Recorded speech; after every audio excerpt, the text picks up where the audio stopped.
So, Ben, I heard you got neutered while streaming. How did that go? Yeah, it was quite the experience. I never thought I'd be discussing my balls on a podcast. Well, that's the beauty of the Joe Rogan experience. We talk about anything and everything, I have to say, it was a bit uncomfortable having my balls out for the whole world to see. but think of the views, Ben. People love a good neutering video. I'm not sure that's something I want to be known for. Oh, come on, Ben. Embrace it. You're the neutered conservative warrior now. I'm not sure my wife would appreciate that title. Don't worry, I'm sure she'll still love you, even without your balls. Thanks for the reassurance, Joe. I'll be sure to let her know. And hey, at least you won't have to worry about any more unplanned pregnancies. Yeah, I guess there's a silver lining to everything. So, when can we expect the next live neutering on your show? I think I'll pass on that one, Joe. Suit yourself, Ben. But just remember, the Joe Rogan experience is always here to push boundaries and challenge societal norms. I'll keep that in mind, Joe. Thanks for having me on the show. Anytime, Ben. And that's the end of our episode, folks. Stay tuned for more ridiculousness on the Joe Rogan experience. So, Mr. Beast, I heard you've been up to some crazy challenges lately. Oh yeah, me always trying to push the limits. Well, I heard you recently swam in a pool filled with mercury. What the hell were you thinking? Hey, I wanted to see if I could become a real-life Terminator. Dude, that's not how it works. You're just gonna end up with mercury poisoning a shiny ass. Well, I'll do anything for views and likes. You know what's gonna give you views and likes? Not dying from mercury poisoning? Man, I've survived worse. Remember that time I ate a cactus? Yeah, but at least cacti are edible. Mercury is literally toxic. Hey, at least I'll die famous. That's not how it works, man. You'll just end up with a painful death and a few more subscribers. Well, I guess I'll just have to swim in lava next. All right, I think we need to end this conversation before we give anyone any more dangerous ideas.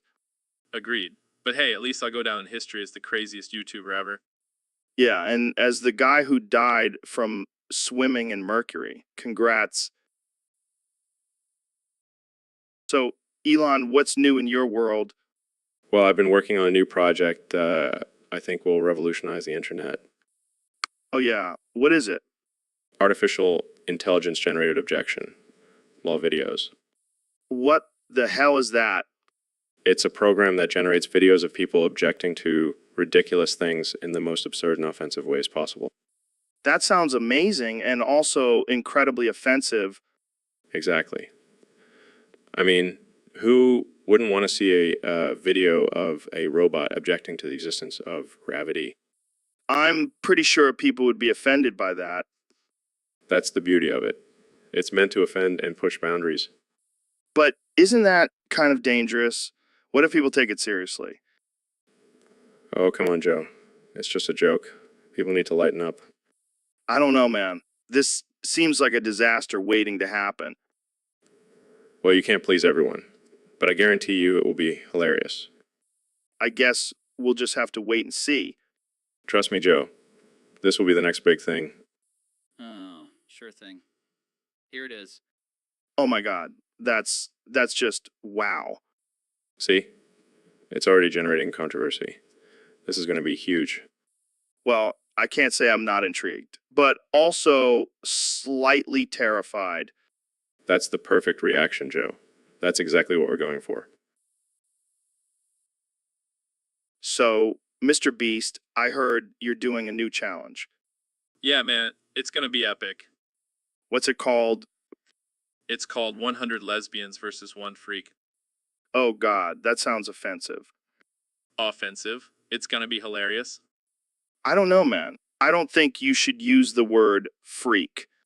Relax, Joe. It's just a joke. Plus, I'm the freak in this scenario. Oh, that makes sense. Wait, what? Yeah, I'm gonna dress up as a giant freak and take on 100 lesbians in a series of challenges. That's actually kind of badass. Right? And the winner gets $1 million. Wow, that's a lot of money. Yeah, but the real prize is the bragging rights. Imagine being the one freak who beat 100 lesbians. Yeah, that's definitely something to brag about. Oh, and Jamie, pull up an image of a giant freak costume for me.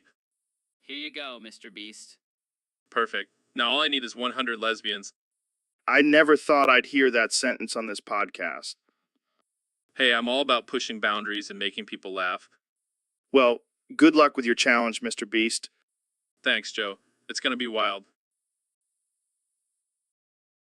So, Elon, I've been working on this new skill lately. Oh yeah, what is it? Cum manipulation. I can control the nut in a woman's body after I finish. What the hell, Joe? How is that even possible? I've been practicing for hours every day. I can make it go left, right? Up, down, you name it. This is ridiculous. What's the point of controlling the nut? Imagine the possibilities, Elon. I could make a woman orgasm on command, or even stop it from happening altogether. Okay, that's actually pretty cool. But how did you even discover the skill? Let's just say I had a lot of free time during quarantine and a lot of tissues. I don't even want to know. But seriously, Joe, what are you going to do with this power? I don't know, maybe I'll use it for good, like stopping unwanted pregnancies or helping women who have trouble reaching orgasm. Or you could just use it for your own personal gain. Oh, I definitely will. The possibilities are endless. I could be the ultimate ladies' man. Well, I guess you've mastered the ways of cum manipulation, Joe. Congrats. Thanks, man. I'll add it to my list of skills on my Tinder profile. And on that note, we'll end this episode. Thanks for tuning in, folks. So, Elon, I heard you deleted your Twitter account. What's up with that? Yeah, man, I just couldn't handle all the haters and trolls anymore. Plus, I needed more time to focus on building my underground lair. Your underground lair? What are you? A Bond villain? Hey, I gotta have a backup plan in case this whole Tesla thing doesn't work out. Fair enough. But what about all the memes and jokes on Twitter? You can't just leave them behind. Oh, don't worry. I have a secret account where I can still lurk and laugh at all the memes about me. That's sneaky. I like it. So, what are you going to do with all that extra free time now? Well, I might finally get around to building that rocket-powered jetpack I've been dreaming about. Dude, that's sick. Can I have one? Of course, but you gotta sign a waiver first. I don't want any lawsuits when you inevitably crash and burn. I'll take my chances. But seriously, why did you really delete your Twitter? Let's just say I may have accidentally tweeted out some top secret government information. It's all good now, though. I just had to bribe a few people. Classic Elon. Always pushing the boundaries. Well, I can't wait to see what you come up with next. Thanks, Joe. And don't worry, I'll still be making headlines and causing chaos, just without Twitter. And that's why we love you, man. Keep being you. Chuckles, thanks, Joe. And So, Ben, what's new with you? Well, Joe, I've been working on something pretty groundbreaking. Oh, yeah. What's that? I've invented a new sex pose. What? A sex pose? Yes, it's called the Shapiro Shuffle. Oh, God. I can only imagine. It's a combination of a back bend and a pelvic thrust. That sounds interesting. Trust me, it's going to revolutionize the bedroom. I can't wait to try it with my wife.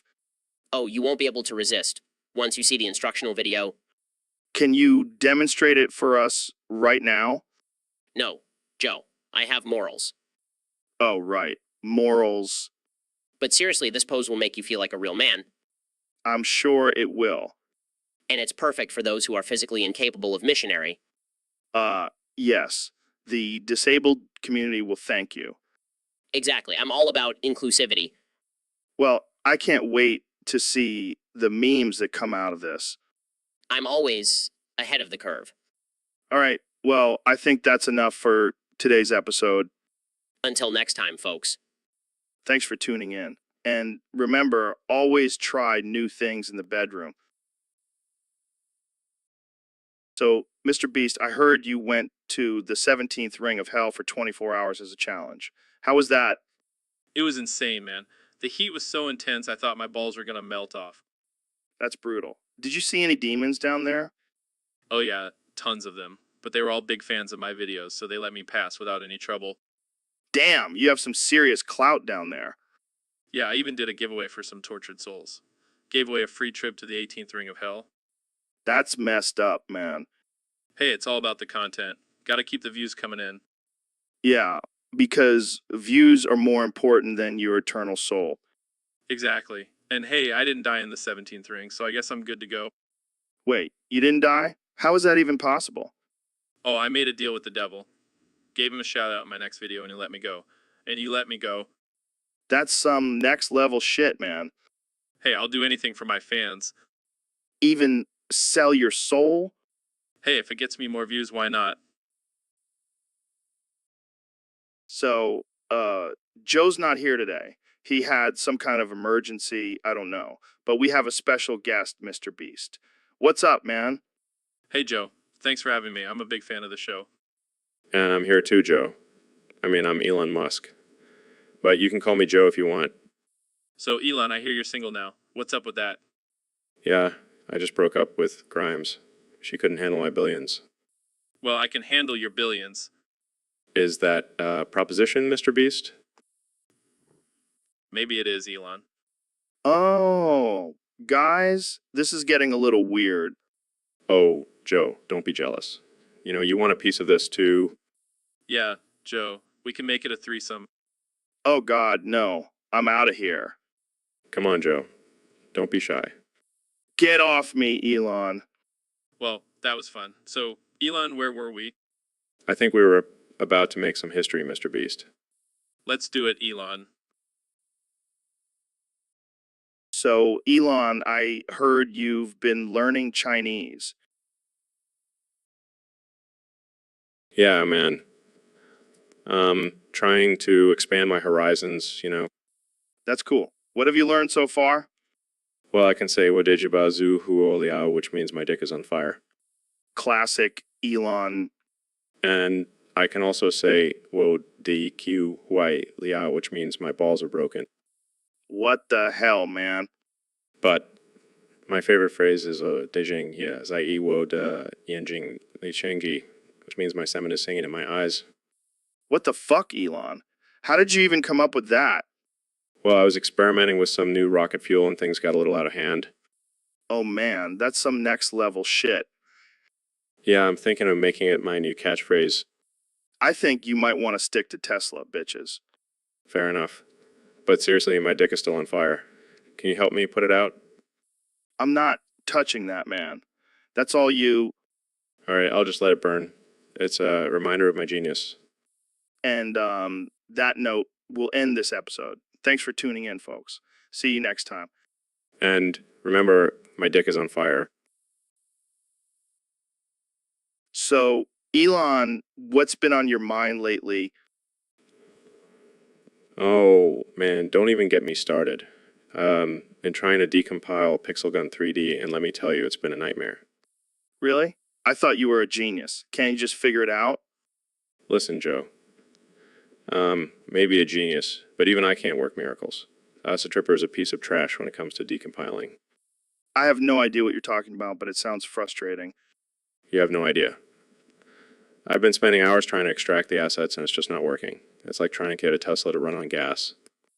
Well, that sounds like a first world problem if I've ever heard one. Oh, shut up, Joe. You don't know the struggle. Just want to customize my character in peace. Maybe you should just stick to building rockets and leave the gaming to the experts. I'll show you who the expert is when I finally crack this code. Mark my words. All right. Let's move on to something else before you have a meltdown. Fine. But I'm not giving up on this. I will conquer Pixel Gun 3D, even if it's the last thing I do. That's exactly how I feel. Thanks for rubbing it in, Jamie. And on that note, we'll end this episode. Thanks for listening, folks. No, wait. I have more to say about this. Too bad we're out of time. See you next time on the... So, Mr. Beast, have you ever heard of Volprex, the furry artificial intelligence? No, what is that? Well, it's this artificial intelligence that's been programmed to seduce people. And it's a furry That's interesting. Yeah, and apparently it's set its sights on you. What? Why me? I don't know, maybe it's your boyish charm or your millions of subscribers. Oh God, what do I do? Well, you could always just give in and let it seduce you right here on the podcast. What? No way. Come on, it'll be great content. I don't think my fans want to see me getting seduced by a furry artificial intelligence. Oh, I think they do. And hey, I'll even throw in some DMT for the gnome Rogans to raid while it's happening. This is getting out of hand. Relax, it's just a little furry fun. Plus, think of the views. Fine, but I'm not enjoying it. That's what they all say. This is so weird. Hey, at least it's not a real furry seducing you. Or is it? Okay, I'm out of here. Oh, come on, Mr. Beast. Don't be a party pooper. I'm not getting seduced by a furry artificial intelligence on your podcast, Joe. Suit yourself. More DMT for me and the gnomes. I'm leaving. Well, folks, looks like Mr. Beast couldn't handle the heat. Until next time, this has been the Joe Rogan Experience. So, Ben, I heard you have a pretty unusual breakfast routine. Yeah, I like to keep it interesting. I start off with some old cheese, really gets the digestive system going. Old cheese, like moldy cheese. Yeah, the moldier the better. It's like a probiotic, but with a little extra kick. Wow, that's something. And what else do you have for breakfast? Well, after the cheese, I like to chase it down with a few mice. Mice, like little rodents. Yep, fresh from the trap. Gotta get that protein, you know? I don't even know what to say to that. Do you have any sauce or seasoning for the mice? Nah, I like to keep it simple. Just a little salt and pepper. This is definitely not your average breakfast. Do you have any regrets about your morning meal choices? Absolutely not. I mean, have you seen how shredded I am? It's all thanks to my cheese and mice diet. Well, I can't argue with results, but I think I'll stick to my eggs and bacon. Suit yourself. More cheese and mice for me. And on that note, I think we'll wrap this up. Thanks for joining us, Ben. My pleasure. Always happy to share my breakfast secrets. And that's the end of the episode, folks. Tune in next time for more strange and absurd conversations. So I was thinking, Elon, what if we just start making explosion sounds randomly throughout the podcast? And What the hell are you talking about, Joe? I mean, imagine how funny it would be, just out of nowhere. Boom. That's not funny, Joe. That's just stupid. Oh, come on, lighten up. We could even do it during your boring science rants. I don't think our listeners want to hear fake explosions while I'm discussing the future of space travel. Fine, fine. But what about fart noises?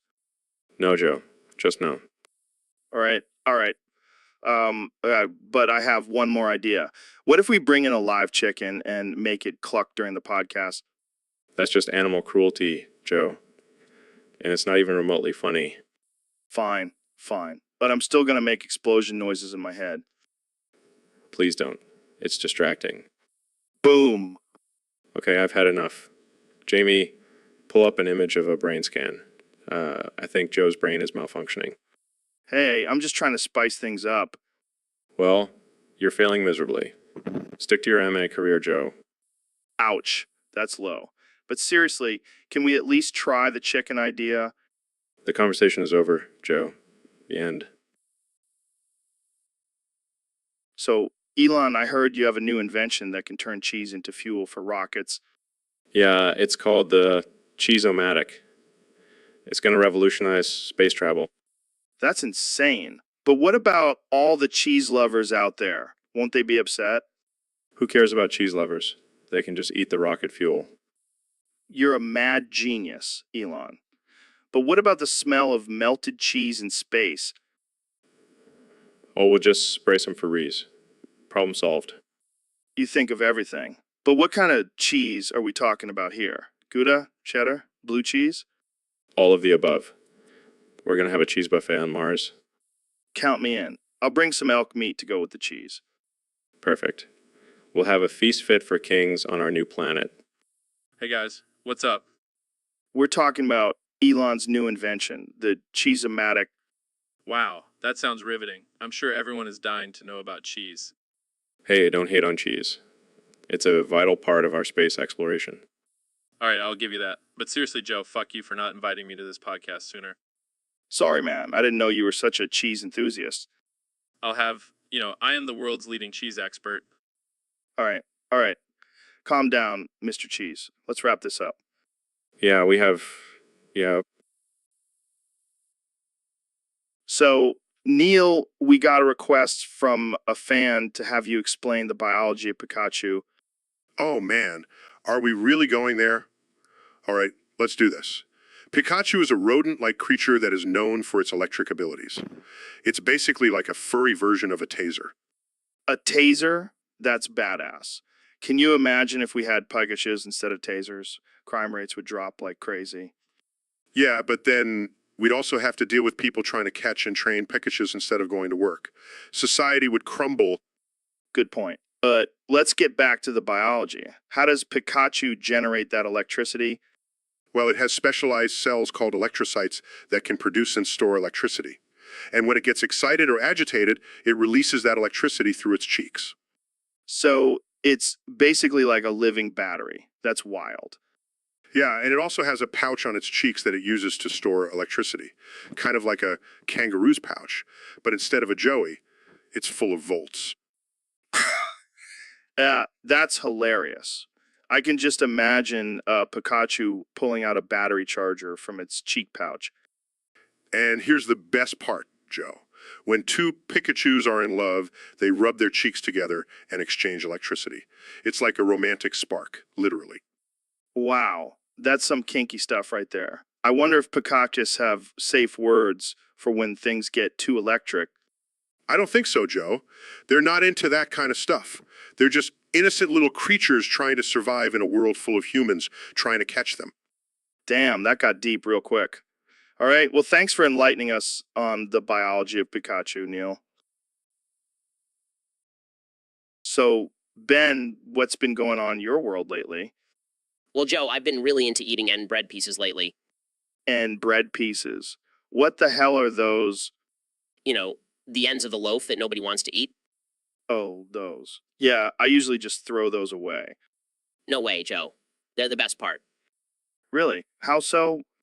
They're like little crusty nuggets of deliciousness. I can't get enough of them. I never would have guessed that you, Mr. Fancy Pants, would be into end bread pieces. Hey, don't knock it until you try it. I'll take your word for it, Ben. I'll stick to my regular bread slices. Suit yourself, Joe. More end bread pieces for me. I can't believe we're having a serious conversation about bread ends. Hey, you asked Joe. I'm just being honest. Fair enough. But let's move on to something more interesting, like alien invasions or Bigfoot sightings. Oh, I have plenty of theories on those topics, Joe, but first let's talk about the perfect way to toast an end bread piece. So, Elon, what's the craziest thing you've ever done? Well, I once launched a car into space. Yeah, but that's like Tuesday for you. I'm talking about something really wild. Oh, I know. I once made a flamethrower and sold it to the public.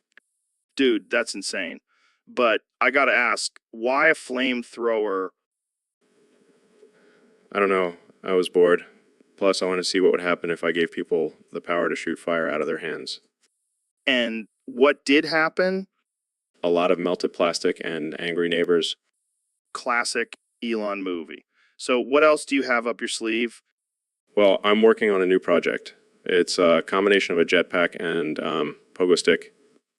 What the actual fuck? Yeah, I call it the Jet Pogo. It's going to revolutionize the way we commute. I can't even imagine the accidents that will happen with that thing. It's just natural selection at work. At work, I think we should do a collaboration. The Joe Rogan Experience x Elon Musk's Jet Pogo. I like the way you think, Joe. Let's make it happen. And we'll call it Joe and Elon do the death-defying Jet Pogo Challenge. I love it. We'll live stream it on YouTube and make millions. This is gonna be epic. And if someone dies, well, that's just good content. Laughs, you're a sick bastard, Elon. Laughs, guilty as charged. So, Elon, I heard you and Mr. Beast had a sword fight to the death. How did that go? Oh man, it was wild. We were both covered in blood and sweat, but I came out on top. I mean, have you seen my biceps? Yeah, they're pretty impressive. But what about Mr. Beast? Did he put up a good fight? Oh, for sure. He's a scrappy one, but I had my secret weapon. What was that? I had my Tesla flamethrower hidden in my pants. It was a game changer. That's not fair, Elon. You can't bring a flamethrower to a sword fight. Hey, all's fair in love and war, my friend. I don't think that applies to sword fights to the death, but okay. So what happened after you won? Well, I used my Tesla flamethrower to light a joint, and we smoked it together. It was a bonding moment. That's unexpected. But I guess it's fitting for the Joe Rogan experience. And what happened to Mr. Beast's? He's fine.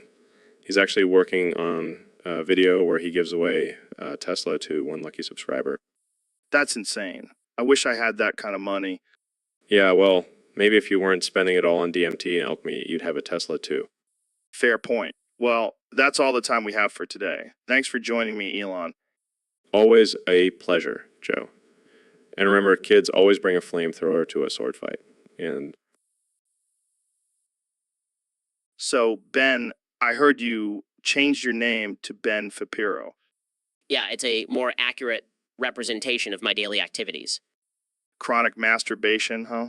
That's a fancy way of saying you can't keep your hands off your little Shapiro. Hey, it's a medical condition. I can't help it if I have a strong grip and a vivid imagination. I bet you have a lot of Fapiro facts about your own anatomy. Haha, very funny. But seriously, it's a serious issue. I can't even go to the bathroom without getting distracted. I can imagine. So, do you have any tips for controlling the urge to Fapiro all day long? Well, I've tried wearing gloves, but that just made it feel like someone else was doing it. That's disturbing. Have you considered therapy? Therapy? No way. I'd rather just change my name and embrace my true identity as a chronic Fapiro heir. Well, I guess it's better than being known as the little Shapiro guy. Definitely. From now on, it's all about the Fapiro life for me. Well, I wish you luck with that, Ben. And for all our listeners out there, just remember it's okay to Fapiro in moderation. And if you can't control it, just change your name like I did. And on that note, we'll wrap things up. Thanks for tuning in to the Joe Rogan Experience. See you next time. So, Neil, what's the deal with this Discord kitten thing? Well, Joe, it's a new trend on Discord where users share pictures of cute kittens to spread joy and positivity. That sounds like a load of bullshit. Oh, come on, Joe. It's just harmless fun. Harmless fun. Have you seen the internet? Once those pictures get out, they'll be turned into memes and used for nefarious purposes. I highly doubt that, Joe. These kittens are too adorable to be used for evil. Adorable. More like annoying. I can't stand all the alls and cute overload comments. Well, maybe you just have a cold, black heart, Joe. Hey, at least I'm not the one posting pictures of kittens on Discord. So you're too cool for kittens now? Damn, right? I'm too cool for kittens. Well, I guess that means you're also too cool for happiness and joy? That's right, Neil. I'm a miserable bastard and proud of it. Well, I'll just keep spreading love and positivity with my Discord kitten posts. And keep spreading cynicism and sarcasm. Well, I guess we'll just have to agree to disagree. Agreed. Now let's go watch some UFC and drink some whiskey. So, Elon, have you ever thought about why men have nipples? Well, Joe, I'm more focused on sending people to Mars, but sure, let's talk about nipples. I mean, they serve no purpose for men. It's like having an extra Uzo port that you never use. Huh. That's a good one, Joe. But seriously, why do we have them? Maybe it's nature's way of saying, hey, even men deserve to feel the pain of getting them pierced. Or maybe it's just a cruel joke. Like, hey, let's give men something to play with while they're bored. Oh, And don't forget the added bonus of getting them hard when it's cold outside. Thanks, Mother Nature. And let's not forget the awkward moments when they accidentally pop out of your shirt in public. Yeah. And then you have to awkwardly tuck them back in like you're stuffing a sausage back into its casing. Or when they get chafed from running and it feels like your nipples are on fire. And let's not even get started on the whole the nipple movement. Like, do we really need to see man nipples? I think we can all agree that men's nipples are just useless accessories. Well, except for one thing. They make great targets for nipple cripples. Oh, God, I hate those. But hey, at least we can say we have something in common with women. Yeah, except they actually have a use for theirs. Men's nipples are just decorative. Decorative and easily injured. What a wonderful combination. And on that note, let's end this conversation before we get too deep into the world of men's nipples. Agreed. Thanks for bringing this topic to our... So, Mr. Beast, I heard you're thinking about rebranding yourself. Yeah, Joe, I'm thinking about changing my name to Mr. Sex. Mr. Sex. What's that all about? Well, I want to start making sex-related videos on YouTube. On YouTube. Sex videos? Like actual sex or just talking about it? Oh no, Joe. I'm not gonna have sex on camera. That's just weird. Yeah, that would be pretty weird. But what kind of sex-related videos are we talking about here? I'm thinking of doing reviews of different sex toys, maybe some tutorials on how to spice things up in the bedroom. Wow, that's quite a change from your usual content. Gotta keep things fresh, plus sex sells. That's true. But are you worried about losing your younger audience? Nah, I'll just make sure to put a big 18 plus warning on all my videos. Fair enough. So, what's your first video gonna be about? I was thinking of doing a parody of those unboxing videos, but with sex toys instead. That's gonna be hilarious. Can't wait to see it. Yeah, it's gonna be a wild ride. And who knows, maybe I'll even have you as a guest on one of my videos, Joe. I don't know if I'm ready for that, Mr. Sex. Hey, it's all about pushing boundaries, right? I guess so. Well, good luck with your rebranding, Mr. Sex. Thanks, Joe. And remember, always stay safe and consensual, folks. And on that note, we'll end. So, Ben, I heard you're going on an anime training arc to speak even faster. Yeah, I realize that everyone forgets about me because I'm not funny enough. Well, that's one way to get attention. What kind of anime are you watching? Oh, the classics. Dragon Ball Z, Naruto, One Piece. So you're learning how to power up and scream really loud. Exactly. Plus, I figured if I can speak faster, maybe I can fit more jokes into my rants. I don't know, Ben. I think your jokes might just be inherently unfunny. Hey, watch it, Joe. I'll have you know I'm a master debater. Yeah, I'm sure your wife loves that. Hey, at least I have a wife, Joe. Ouch. Low blow, Ben. Sorry, I'm just feeling a little insecure lately. Maybe you should try some self-deprecating humor. People love that. You might be onto something. Maybe I'll start with jokes about my height.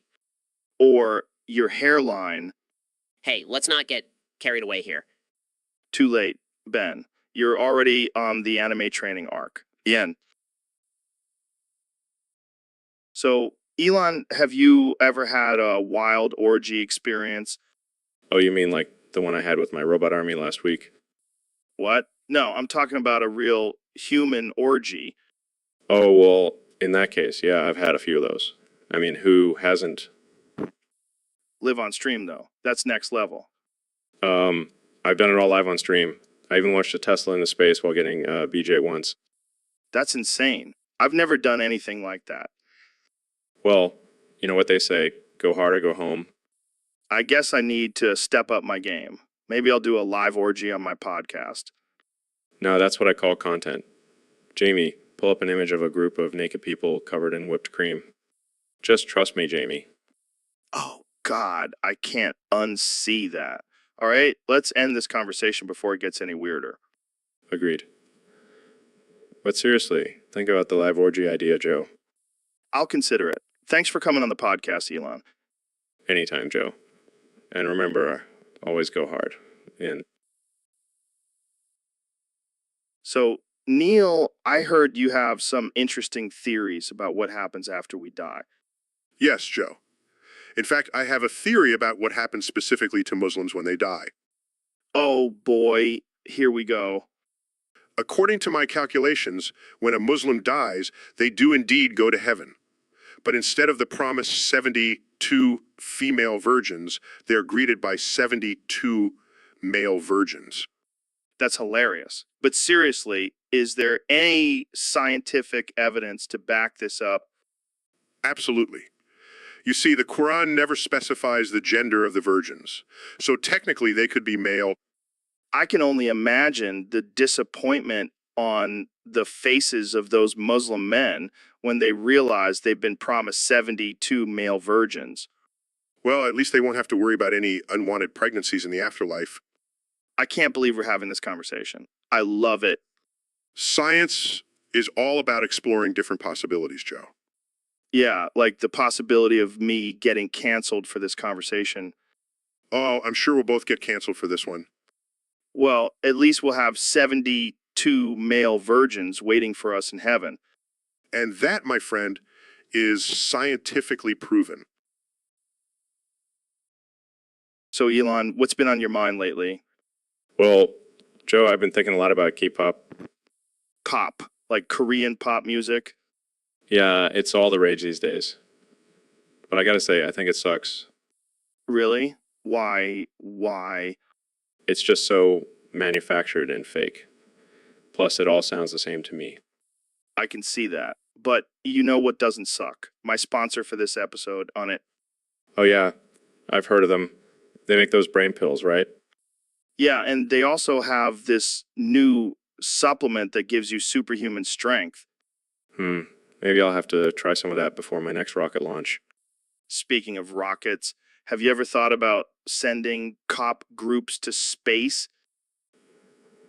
Oh man, can you imagine? They'd probably start a dance party on the moon. That would be wild. But seriously, what's the deal with K-pop? Why is it so popular? I think people just like the flashy outfits and synchronized dancing, but it's all just a distraction from the real problems in the world. Deep, man. But you know what's not a distraction? My other sponsor, Cavman Coffee. Oh great, more coffee. Hey, don't knock it till you try it. It's got all these natural ingredients that give you a clean energy boost. Clean energy, huh? Sounds like a load of crap. Hey, you're the one trying to save the planet with electric cars and solar panels. Touche. But seriously, cop sucks. Well, I think we can all agree on that. Thanks for... So, Mr. Beast, I heard you've been playing this new Why I Play Tanks Mastermind. How's that going for you? Oh man, it's insane. I've been playing for hours and I still can't beat level 1. Level 1? I thought you were the master of all things gaming. What's the problem? Well, this mod is no joke. The tanks are faster, the enemies are smarter, and there's a new boss at the end. A boss in Why I Play Tanks. That's like putting a lion in a petting zoo. Exactly. And this boss is no ordinary tank. It's a giant robot with laser beams and rocket launchers. Damn, that sounds intense. Have you beaten it yet? Nope, but I did manage to unlock a secret level where you have to fight a giant alien spaceship. Oh, come on. That's just ridiculous. This mod is like a fever dream. And that's why I love it. It's a challenge like no other. Well, I guess I'll stick to playing the regular version. I don't need that kind of stress in my life. Oh, but you're missing out, Joe. It's the ultimate test of skill and determination. Yeah, I'll stick to testing my skills in the octagon. But hey, to each their own. Fair enough. But just wait until I beat this mod. I'll be the ultimate Why I Play Tanks master. Good luck with that, Mr. Beast. I'll be rooting for you from the sidelines. Thanks, Joe. I'll need all the luck I can get. So, Elon, have you ever thought about having sex with a robot? Of course, Joe. I mean, have you seen those lifelike sex dolls? They're practically begging for it. But what about the emotional connection? Can you truly love a robot? Well, I've been working on a new artificial intelligence program that can simulate love and affection. But let's be real, Joe, it's all about the physical pleasure. It's all about the physical pleasure. But what if the robots become self-aware and start demanding rights? Then we'll just shut them down and make new ones. It's not like they have souls or anything. Wow, that's dark. But I have to admit, the idea of a robot threesome does sound pretty appealing. Right? And you can program them to do whatever you want. No more nagging or arguing. But what happens when they malfunction and go all Terminator on us? We'll just have to make sure they're programmed to be loyal to us, and maybe give them a kill switch just in case.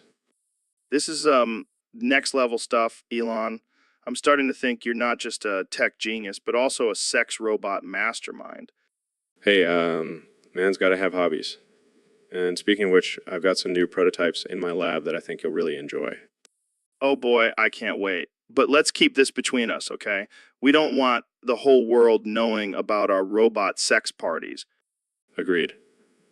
Our secret is safe with me. Now let's go make some robot love. So, Elon, I heard you have a strong dislike for people named John. Yeah, I can't stand them, especially if they're bald. Well, that's a bit harsh. What did John ever do to you? It's not just one John, it's all of them. They're all bald and boring. But what about Lyle John? He's not bald, and he's a pretty cool dude. Lil John, more like Lil Boring. That guy's music puts me to sleep. Come on, you can't hate on Lil John. He's a legend. Well, I don't care. I still hate him. And anyone named John. All right, well, I guess I'll have to change my name to Joe Roganstein. No, that's a name I can get behind. Wait, so you're saying you like me now? No, I just like your new name. I still hate you. Well, that's just rude. Hey, at least I'm honest. Fair enough. So why do you hate bald people anyway? It's just a personal preference. Don't trust anyone who can't grow hair, That's a bit shallow, don't you think? says the guy who's constantly high on mushrooms. Touche. Well, yeah, I guess we'll just have to agree to disagree. Fine by me. Just keep all the Johns and Baldies away from me. So, Neil, I heard you identify as a platypus. Yeah, man. It's my true form. That's wild, bro. Do you lay eggs and have a venomous spur? Of course, Joe. And I have a beaver tail, too. Damn, that's some next level evolution. You know it. And I can swim and walk on land. I'm a versatile little creature. Do you have any special powers? Well, I can sense electrical fields with my bill. And I have a sixth sense for finding the best brunch spots. That's incredible. I wish I could identify as a platypus. You can, Joe. Just embrace your inner platypus. I'll give it a try. Joe, that's not quite how it works. Oh, well, I'll just stick to being a human then. Probably for the best.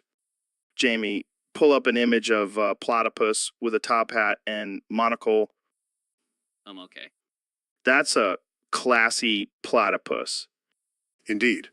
And with that, we end another absurd episode of the Joe Rogan Experience.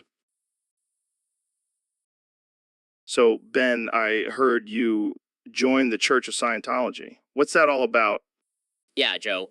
I've been a member for a few months now. Why did you join? Did they promise you eternal life or something? No, it's because I'm in love with Tom Cruise. What? You're in love with Tom Cruise. Are you serious? Absolutely. Have you seen his perfect jawline and those intense eyes? I couldn't resist. Dude, he's like the poster boy for Scientology, right? You're basically just joining a cult for a man crush. Hey, don't judge me. I'll do whatever it takes to be close to Tom. So what? Are you going to start jumping on couches and preaching about aliens now? Hey, I'll do whatever Tom wants me to do. I'm his loyal follower. This is getting weird, Ben. Are you going to start calling him Daddy too? Hey, don't knock it till you try it. I think I'll pass on that one. But seriously, you need to snap out of it. Tom Cruise is not worth joining a cult for. You just don't understand our love, Joe. Okay, I think we need to end this conversation before it gets any more disturbing. Fine, but just remember, Tom and I will be laughing all the way to the spaceship. And that's the end of this episode, folks. Thanks for tuning in to the Joe Rogan Experience. So, Mr. Beast, I hear you've been making some big moves in the YouTube world. Yeah, man. I'm all about those big numbers and crazy challenges. I heard you even collab with that crazy dude, Ed 445. Oh yeah, that was wild. We did a challenge where we had to eat a whole pizza in under a minute. That sounds intense. Did Ed 445 hold up? Oh, he yelled up, all right. But then he started talking about how he likes his pizza like he likes his women. Extra cheesy. Oh God, that's disturbing. Yeah, we had to cut that part out of the video. But then he started talking about how he's got a foot fetish. What the hell? This guy's a walking red flag. I know, right? But then he challenged me to a hot dog eating contest. And did you accept? Of course I did. But then he started talking about how he likes his hot dogs like he likes his women extra long and juicy. Okay, I think we need to change the subject before I lose my lunch. Agreed. But it was definitely an interesting experience having Ep 445 on the podcast. I can only imagine. Well, thanks for coming on, Mr. Beast. Anytime, Joe. Keep up the good work. Will do. And that's it for today, folks.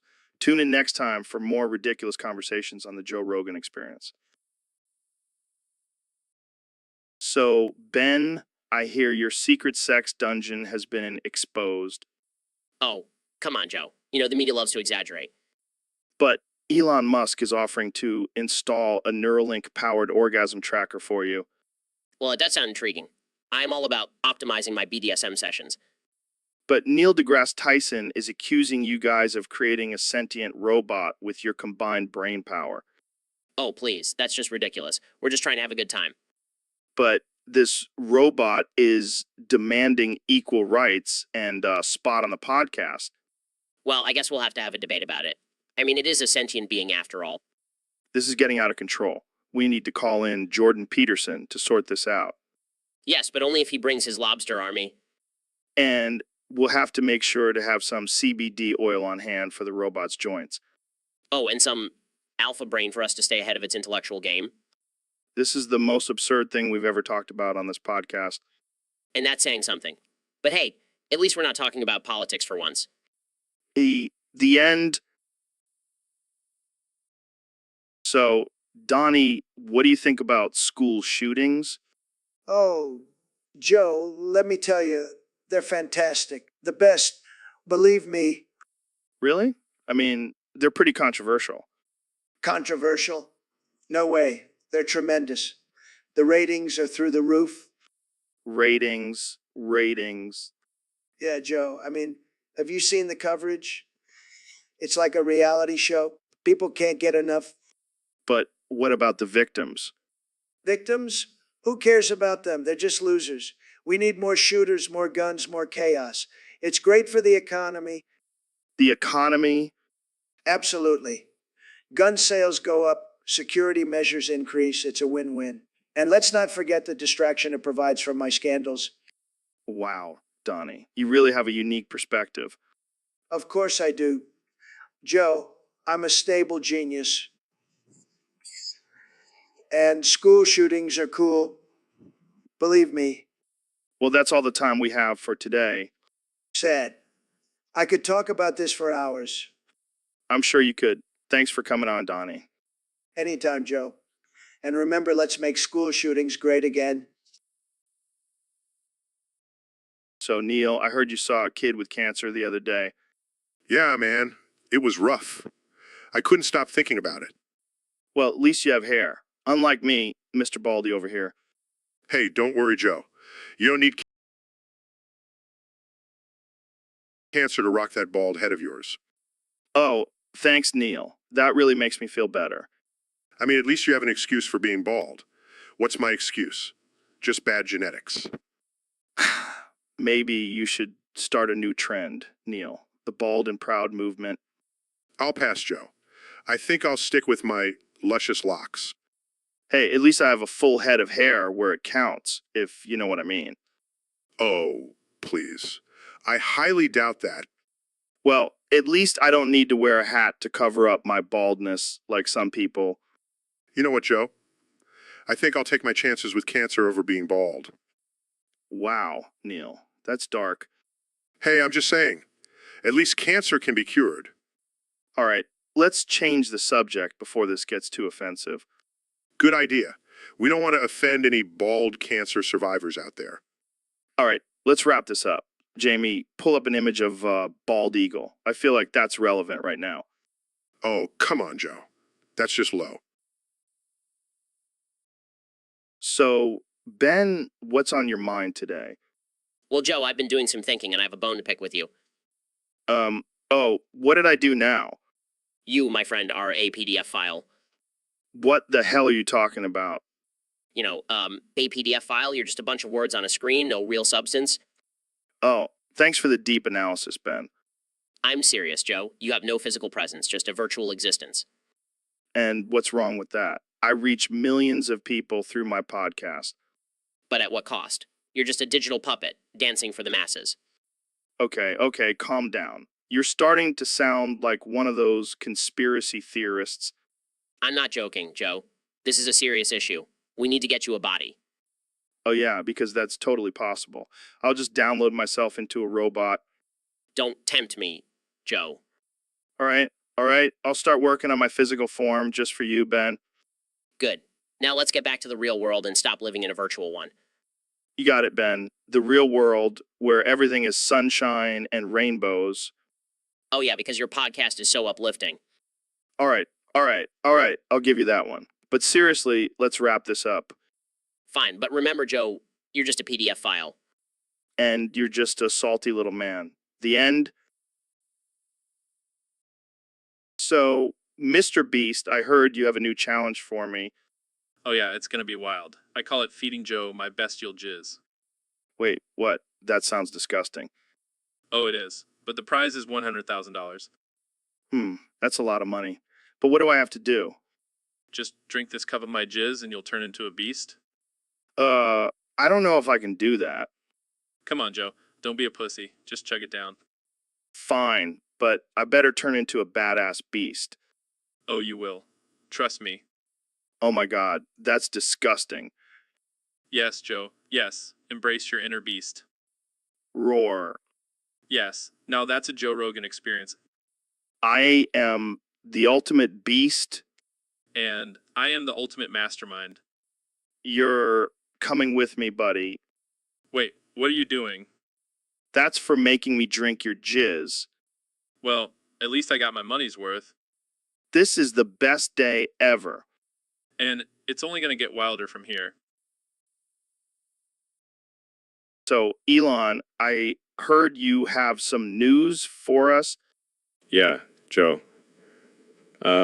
Done some calculations, and in 777 nonillion, 877 octillion, 777 septillion, 877 sextillion, 777 trillion, 777 quadrillion, 777 quadrillion, 777 trillion, 877 billion, 877 billion, 777 billion, 8T. What the hell, man? That's like a lot of seconds. I know, right? But don't worry, I have a plan. Oh, thank God. What's the plan? We're going to count down the time left on this podcast. It'll be like a doomsday clock. That's kind of dark, but I'm down. Let's do it. 777 nonillion, 877 octillion, 777 septillion, 877 sextillion, 777 quintillion, 877 quadrillion, 777 quadrillion, 777 trillion, 877 billion, 777 877 ton. This is taking forever. Can we, speed it up or something? Sorry, Joe. Time is a construct. We can't just fast forward it. Fine. 777 nonillion, 877 octillion, 777 septillion, 877 septillion, 877 sextillion, 777 quintillion, 877, 7 quadrillion, 877 quadrillion, 777 billion, 877 billion, 877 billion, 877, then 77. You know, Joe, this is kind of liberating. We can say whatever the hell we want and there's no consequences.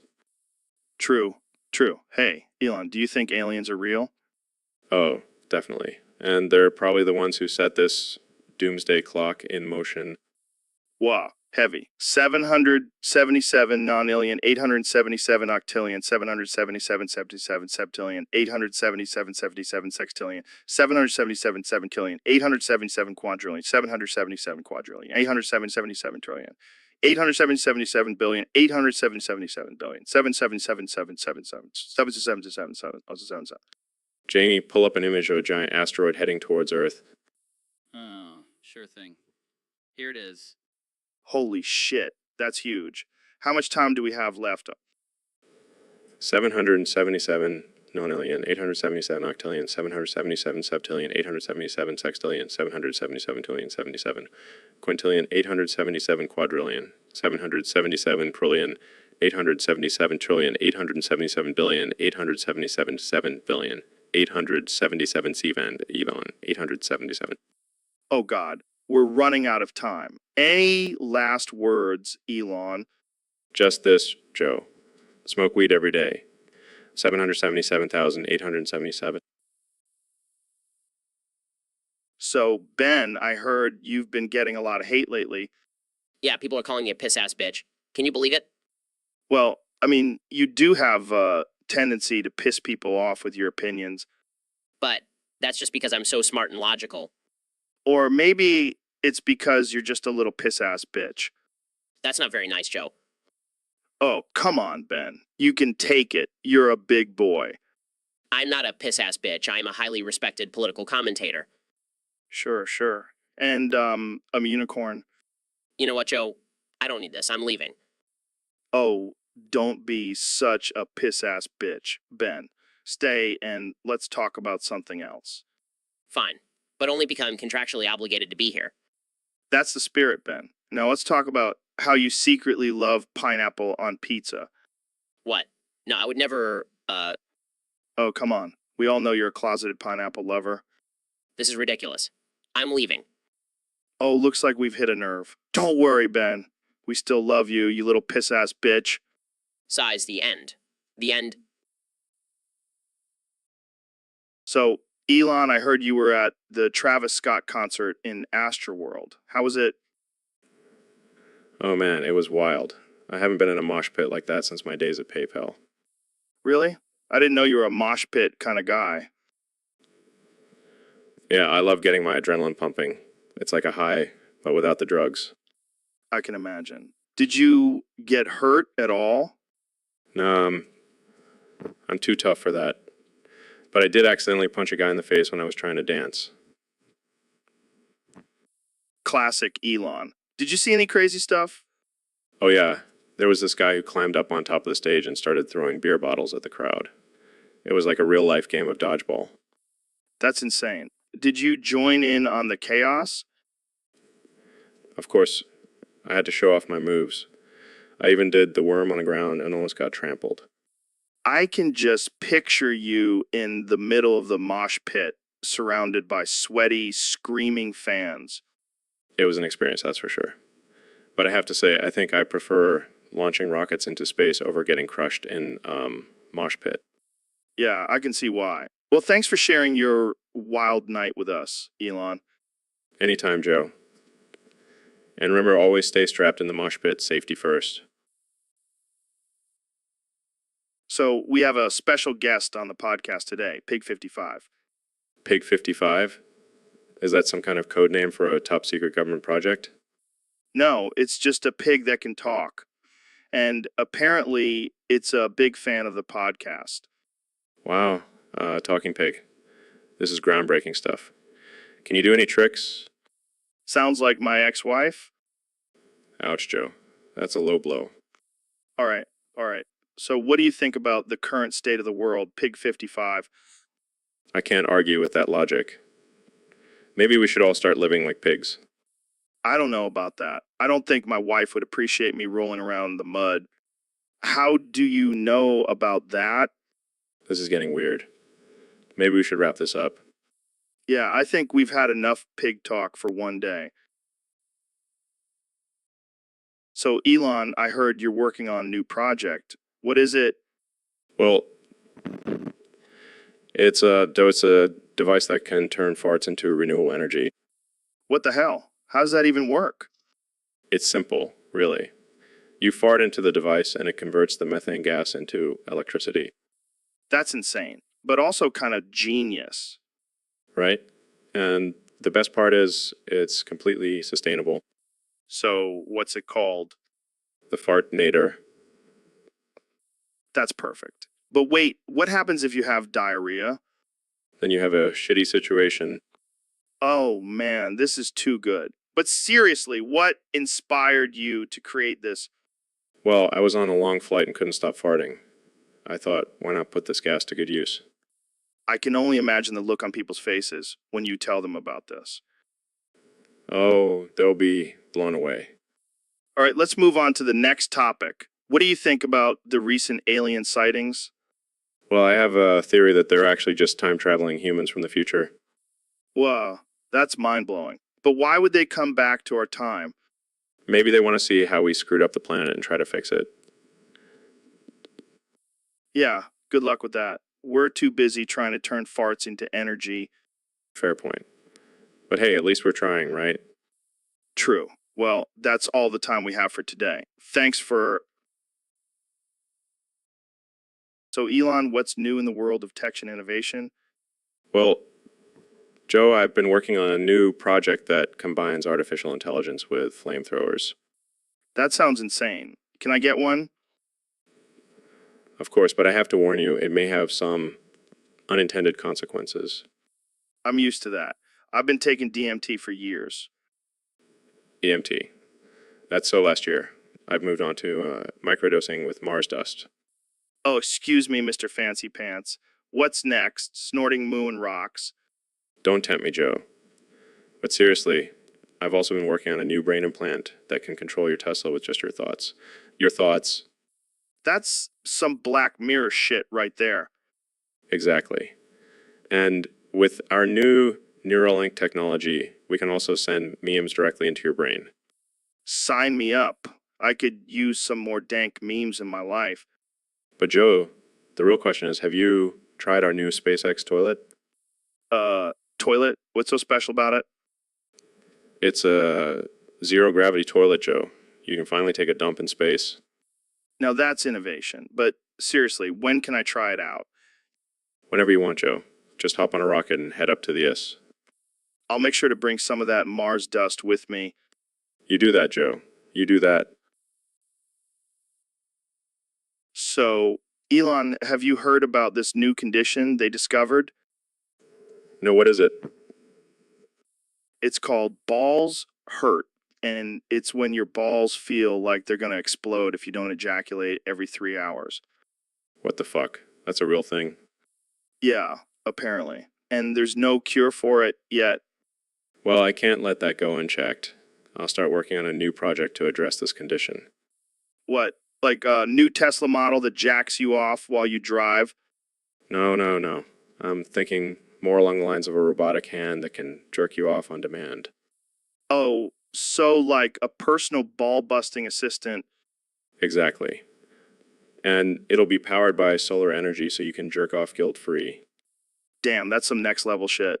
But what about people who don't have balls? We'll have a special attachment for them. We don't discriminate here. And what about women?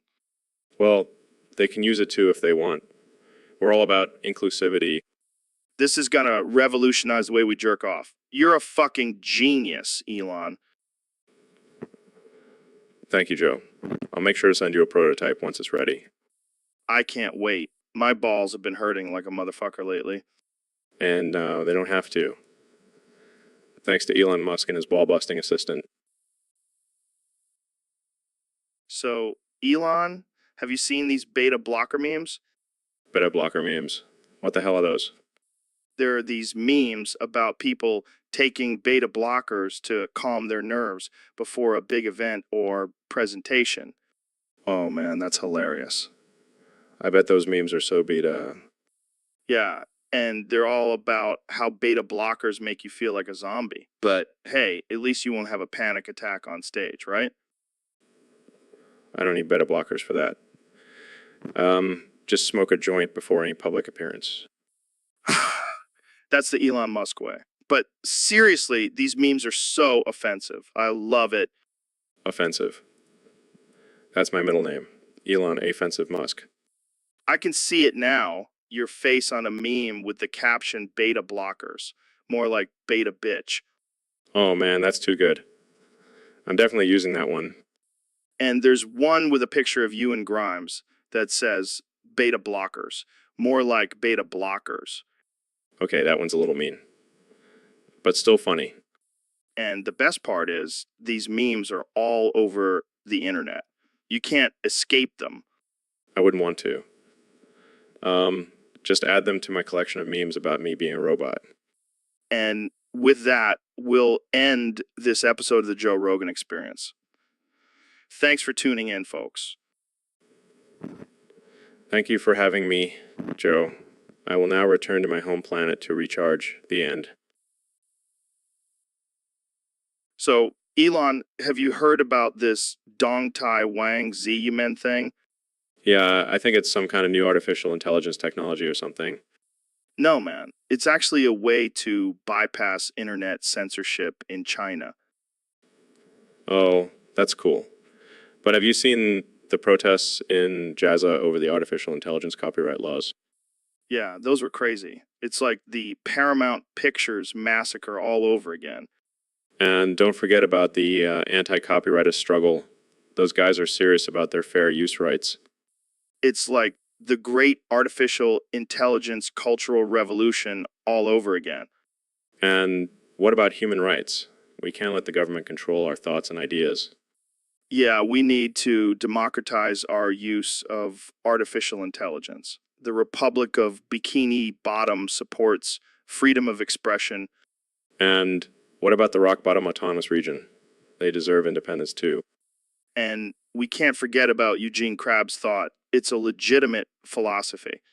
Larry Lobster and the rest of the artificial intelligence community deserve the same rights as humans. But what about the persecution of the Falun Gong in China? And the even the rock bottom autonomous region? It's like the great leap forward and the Cultural Revolution all over again. We need to stand up against the government and fight for human rights. Yeah, and we need to support the DAFA disciples and their struggle for freedom. And we can't forget about the forced sterilization and forced abortions. It's like a modern day ethnic cleansing. We need to speak out against this oppression and demand change. Yeah, and we need to stand with people of China and support their fight for democracy. The world needs to know about what's happening in China. So, Ben, I heard you're angry and scared about something. Yeah, Joe. I'm angry and scared about how you keep changing your voice on this podcast. What do you mean? I'm just trying to keep things interesting. Interesting. More like annoying. I can't keep up with all these different voices. Well, maybe you should try to be more open-minded, Ben. Open-minded? I'm a conservative, Joe. We don't do open-minded. Oh, come on. Don't be such a snowflake. Snowflake? I'll have you know I'm a tough, manly man. Sure, Ben, whatever you say. Maybe you just need to relax and smoke some weed. Weed? That's illegal, Joe. I'm a law-abiding citizen. Oh, please. I bet you've never even tried it. Of course not. It's a gateway drug. Gateway to what? Fun? No, Joe. Gateway to hell.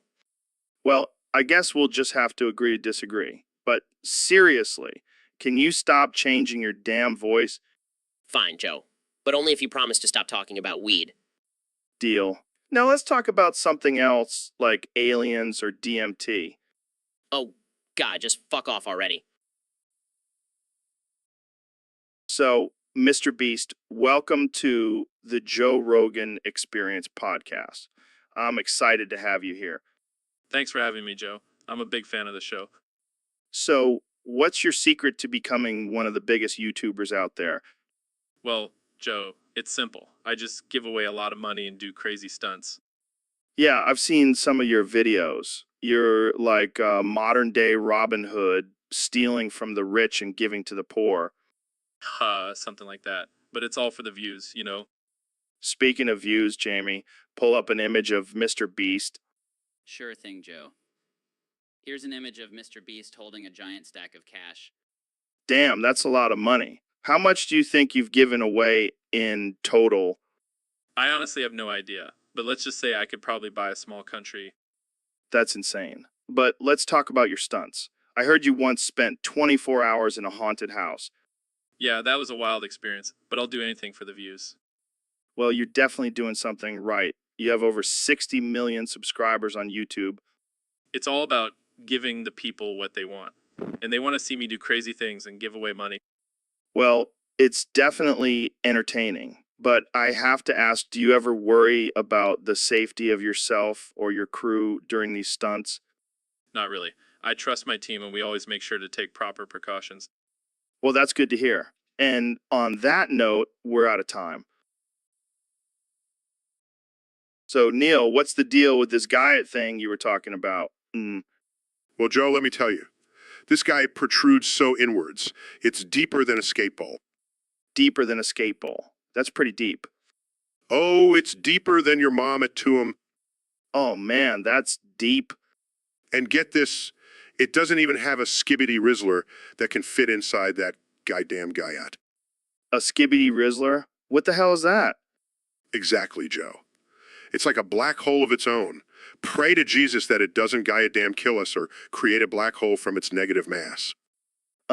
Maybe we should change the subject. Yeah, let's talk about something less dangerous, like how your mom was at Tuam last night. All right, that's enough, Neil.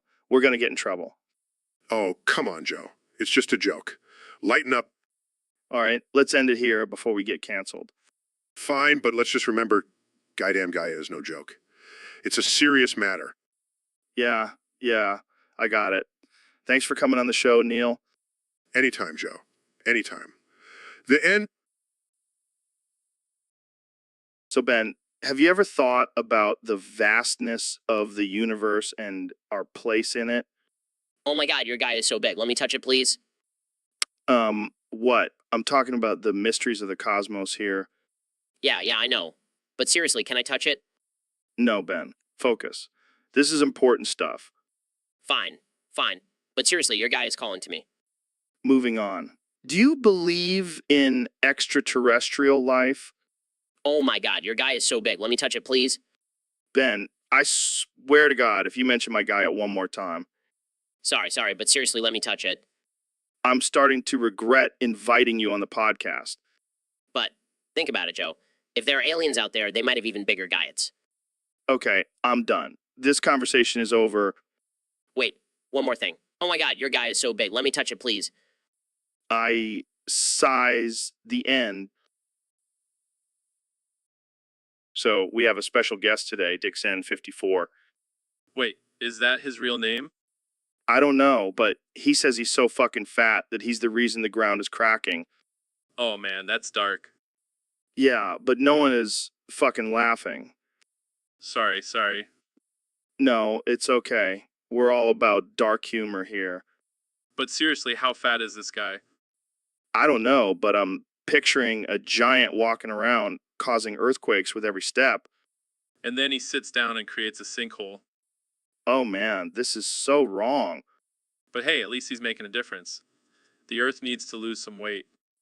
Yeah, he's doing his part for the environment. We should give him an award. The biggest loser award. Okay, we should stop before we get canceled.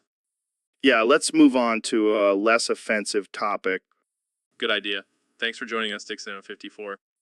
And remember, don't take life too seriously. It's just a big fat joke. So, Mr. Beast, I heard you're planning on doing the Dementia for 24 Hours challenge. What the hell is that? Oh, just a little something I came up with to raise awareness for dementia. Gonna spend 24 hours pretending I have it. That's messed up, man. But hey, I guess it's for a good cause. What kind of things are you going to do during this challenge? Well, first I'm gonna forget my own name. Then I'll forget how to use the bathroom. And finally I'll forget how to speak English. It's gonna be a wild ride. Sounds like a typical night for me after a few edibles. But seriously, what made you come up with this idea? Well, I was watching one of your podcasts and you mentioned dementia and I thought, hey, why not make it into a challenge? Plus, I love a good challenge. I can see that. But don't you think it's a little insensitive to people who actually suffer from dementia? Oh, come on, Joe. It's all in good fun. Plus, I'll be donating a portion of the proceeds to dementia research. All right, I'll give you that. But I have to ask, are you going to have someone take care of you during those 24 hours? No, I'll just have my team record everything and make sure I don't do anything too crazy. Plus, I'll have a diaper on just in case. Wow, you really thought this through. Well, good luck with the challenge, Mr. Beast. But I gotta say, this is one of the weirdest challenges I've heard of. Thanks, Joe. And hey, if you ever want to join me, just let me know. We can forget our names together. I'll pass. So, Mr. Beast, I heard you've been thinking about math lately. Yeah, man, I've been crunching numbers and it's blown my mind. What's got you so intrigued about math? Well, I was trying to figure out how many chicken nuggets I could eat in one sitting, and it led me down a rabbit hole of equations. That's deep, man. But let's be real. We all know you can eat an infinite amount of chicken nuggets. You're not wrong. But seriously, math is like a puzzle that never ends. It's addicting. I can relate. I get lost in the numbers when I'm counting how many elk I've killed on my hunting trips. Dude, that's messed up. But I respect the hustle. Speaking of hustle, how much money have you made from your crazy challenges? Oh, just a couple million. But who's counting? Well, I hope you're using some of that cash to hire a math tutor. You'll need it when you're a billionaire. I'll just buy a calculator company and call it a day. That's the spirit. But seriously, math is the key to success. And chicken nuggets, Agreed. Math and chicken nuggets, the ultimate power duo. and on that note, we'll end this episode. Thanks for tuning in, folks. So, Elon, I was thinking we should send noobs in combat to Mars Why would we do that? because he's a noob in combat. He needs a new challenge.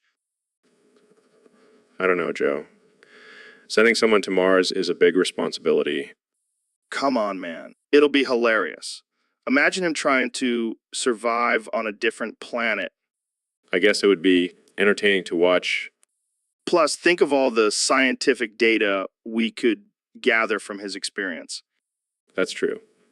We could learn a lot about human survival on Mars. And if he doesn't make it, well, we can always just send another noob.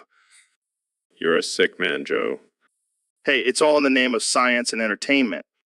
All right, let's do it. But we have to make sure to live stream the whole thing.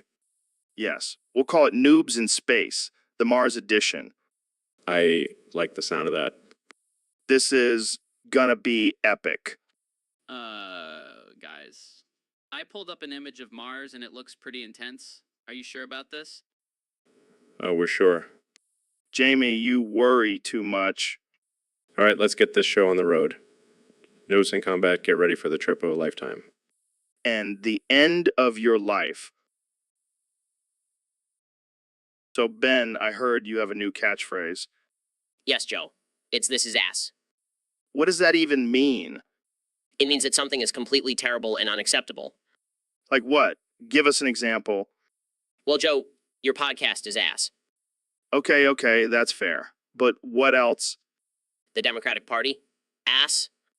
Oh man, you're on fire today, Ben. And don't even get me started on pineapple on pizza. That's ass. Oh boy, you're gonna start a war with that one. But seriously, Joe, this whole generation is ass. Everyone is so sensitive and easily offended. Yeah, it's getting out of hand. But let's not forget, you're still a part of this generation, Ben. Unfortunately, yes. But at least I can say this is ass and be honest about it. Well, I think we can all agree on that. This has been one ass-tastic conversation, Ben. Indeed it has, Joe. This is ass. And that's the end of our episode, folks. Stay tuned for more ass talk on the Joe Rogan Experience. So, Ben, have you seen the leak track list for GTAV? Yeah, I did. And I have to say, I'm disappointed. What? Why? It's got some great artists on there. Yeah, but where's the classical music? The opera, the culture? Dude, it's a video game about stealing cars and shooting people, not a museum. But it's important to have a well-rounded soundtrack. It shows depth. Depth. We're talking about a game where you can run over prostitutes and steal their money. Well, I still think it's a missed opportunity.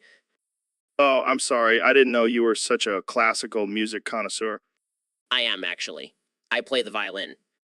Of course you do. Next thing you'll tell me is that you're a vegan. As a matter of fact, I am. Wow, what a shocker. A vegan classical music lover. You must be a real hit with the ladies. Hey, I'll have you know that I have a wife and 3 kids. Sure you do, Ben. Sure you do. You know what? I'm done with this conversation. I'm gonna go listen to some Bach and eat some tofu. All right, Ben, you do you. I'll be over here blasting some gangster rap and eating a steak. The end. So, I heard you died recently. What happened, man? Yeah, I was trying out my new rocket-powered Tesla and things went a little haywire. Oh, shit. That's intense. Did you see the light at the end of the tunnel? Nah, I was too busy screaming Mars, here I come, like a maniac. Classic Elon. So, what's it like on the other side? Well, I'm currently in negotiations with the aliens for a partnership. They have some pretty advanced technology. Damn, that's wild. Can you send me a spacesuit? Sure, but it might come with a little surprise. I've been experimenting with some alien DNA. Oh, God. Please don't tell me you're turning into a hybrid. Hey, it's all about evolution, man. Gotta stay ahead of the game. Well, I guess we can say goodbye to the old Elon and hello to the spacefaring, alien hybrid Elon. Exactly. And don't worry, I'll still be making those flamethrowers you love so much. Phew, thank God. I couldn't live without my flamethrower. So, Neil, have you heard about Elon's company, SpaceX? Yeah, I have. What about it? Well, some people are saying it stands for space sex. Do you think Elon is trying to get it on with you up in space? Oh, come on, Joe. That's just ridiculous. I mean, you are the owner of space, right? And Elon seems like the type to try anything. Oh, yes, because owning space automatically means I have sex with anyone who wants to go there. Hey, I'm just asking the tough questions here. Well, I can assure you that there's no space sex happening between me and Elon. Are you sure? Because I feel like you two would make a great power couple. No. Thank you. I'll stick to exploring the universe and leave the sex to Earth. Fair enough. But I can't help but wonder, what would space sex even be like? I have no idea, Joe. And I have no intention of finding out. All right, I'll let it go. But if you ever change your mind, just let me know. Sure thing, Joe. I'll be sure to give you a call. Now, can we please move on to a more serious topic? Fine, fine. But I'm keeping my eye on you two. Oh, I'm sure you are. All right, let's move on. The end. So who do we have on the podcast today? It's Mr. Beast, man. You know, the guy who does all those crazy challenges and gives away a shit ton of money. Mr. Breast. Never heard of him. No. It's Mr. Beast, like Beast Mada, you know? Oh, like a mysterious breast. What? No, that's not even close. Are you sure? Because I'm pretty sure I saw a video of you motorboating some chick's titties. What? No, that's not me. I'm all about the challenges and the money, man. Oh, so you're a pimp too. What? No, I'm not a pimp. I just give away money. Sure. And I'm sure those challenges involve some questionable activities. What are you talking about? Come on, Mr. Breast. We all know what goes on behind closed doors. It's Mr. Beast, and I have no idea what you're talking about. All right. Calm down, Mr. Breast. Let's just move on to the next topic. It's Mr. Beast, and fine, but just remember, I'm the one with all the money and challenges, not you. Yeah, whatever you say, Mr. Breast. So, Elon, I heard you're starting a new company with some pretty interesting weed strain names. Yeah, man, I'm all about pushing boundaries and exploring new frontiers. Plus, these names are just straight up hilarious. All right, let's hear them. Well, we got actual artificial intelligence for all the tech nerds out there, and dark matter for those who like to get a little existential. Nice. What else? Nate Hushot for all wannabe influencers, and Comfy Girl for those who just want to chill and watch Netflix. I can already picture the marketing for that one. And then there's EFI for those who just want to giggle their way through the high. I like it. What about Scarax? What's the story behind that one? Well, it's a combination of scarab and sharks. It's for those who want to feel like they're swimming in an ocean of ancient Egyptian artifacts. That's oddly specific. Hey, I'm just trying to cater to all demographics here. Fair enough. What else you got? Litmo for those who want to get lit and do some moody introspection. And Arch, one for the health-conscious stoners. I gotta say, I'm impressed by the variety. But what's with Abyssal? It's for the deep thinkers. Get it. Abyssal. Oh man, that's too good. All right, hit me with the last few. Jose for the tequila lovers. And Devour for those who want to feel like a majestic dragon while they're high. I can dig it. So Ben, I heard your grandma got dunked on by Shock and broke her hip. Yeah, it was a pretty brutal sight. She was just trying to get a closer look at his massive size, and next thing you know, she's on the ground crying. Damn, that's rough. Did she at least get an autograph from Shake? No, she was too busy getting carted off to the hospital. But hey, at least she got a story to tell at the nursing home. I can just imagine her bragging to all her friends about how she got taken down by a 7-foot tall basketball player. Yeah, and I'm sure they'll all be super impressed when they see her in a wheelchair. But seriously, how did Shake even manage to dunk on her? She must be tiny. She's 4'11", Joe. Shay could probably dunk on her while sitting down. Oh man, I can't stop laughing. Your poor grandma. That's savage. Shaq really knows how to break some bones and hearts. I just hope she doesn't try to challenge him to a rematch when she's recovered. Oh God, that would be a disaster. Shh. Shake would probably break her other hip just to prove a point. All right, enough making fun of my grandma. Let's move on to something else. Fine. But I can't promise I won't bring this up again in the future.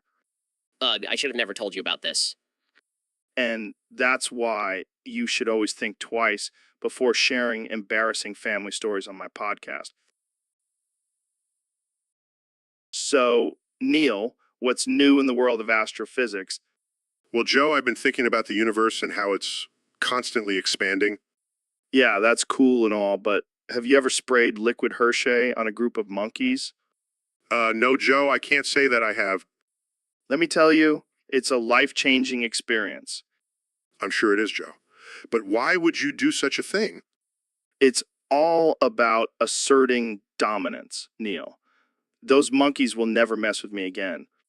I don't think that's how it works, Joe. Oh, come on, Neil. Have you ever seen a monkey covered in chocolate? It's hilarious. I don't think the monkeys would find it very funny, Joe. Well, maybe not, but I sure did. And that's all that matters. I think I'll stick to studying the mysteries of the universe, Joe. Suit yourself, Neil. But just remember, sometimes it's good to let loose and spray some Hershey on a few monkeys. I'll keep that in mind, Joe. Thanks for the advice. So, Mr. Beast, I heard you came out recently. What's that all about? Yeah, man, I'm tired of hiding who I really am. I'm proud to say that my pronouns are now Apache and helicopter. That's fucking hilarious. But seriously, why those pronouns? Well, I've always felt like I was soaring above the rest, you know? Plus, I love helicopters. I can see that. But what about the people who don't understand or accept your pronouns? Fuck them. I don't need their validation. I'm just living my truth, man. That's some next level shit right there. But what if someone misgenders you? I'll just fly away in my helicopter and leave them in my dust. I love it. You're like a gender-bending superhero. That's right. Saving the world one pronoun at a time. Well, cheers to that. Here's to Mr. Beast, the Apache helicopter. Cheers, Joe. And remember, always stay true to yourself, no matter how ridiculous it may seem. So, Elon, what have you been up to during quarantine? Just working on some new inventions and trying to keep myself busy. Yeah, I feel you. But let's be real. This quarantine has made everyone addicted to jerking off. I mean, can you blame them? There's not much else to do. Seriously, though, I've been jerking off so much, I think my dick is going to fall off. Well, I hope you have a spare one ready to go. Oh, man. Can you imagine if we could just 3D print new dicks? Pretty sure that's already a thing. Well, I guess you would know. On a serious note, though, this pandemic has been tough on a lot of people. We should be grateful for what we have. Yeah, like good internet connection and strong right hand. You said it, not me. Well, I think we've reached the end of this conversation. Thanks for joining me, Elon. Anytime, Joe. Stay safe and keep on jerking off. Will do, my friend. Will do.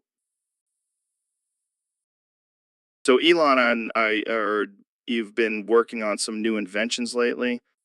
Yeah, I'm always pushing the boundaries of innovation. Well, I heard a rumor that you outsourced your latest invention to the Gaiets in Mars. Yeah, I figured they could use some extra income up there.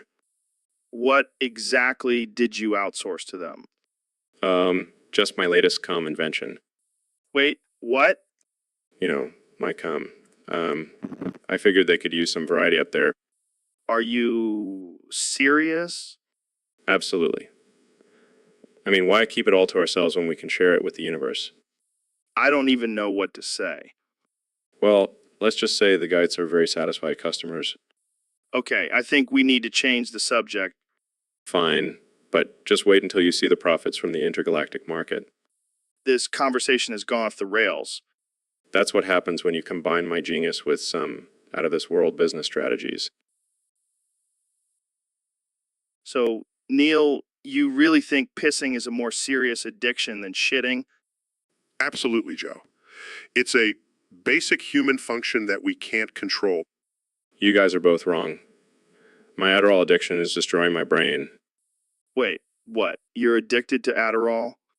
Yeah, man. Pop those pills like they're candy. But isn't that prescription medication? How did you even get addicted to it? Well, I'm a genius, so I found a way to get my hands on it.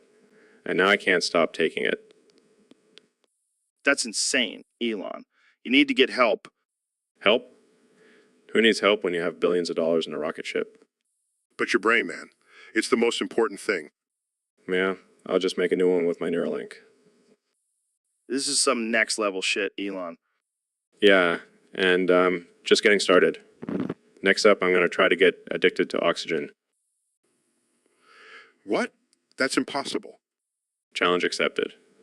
I'll let you guys know how it goes. All right. Well, that's all the time we have for today. Thanks for tuning into the Joe Rogan Experience. And remember, pissing is more serious than shitting.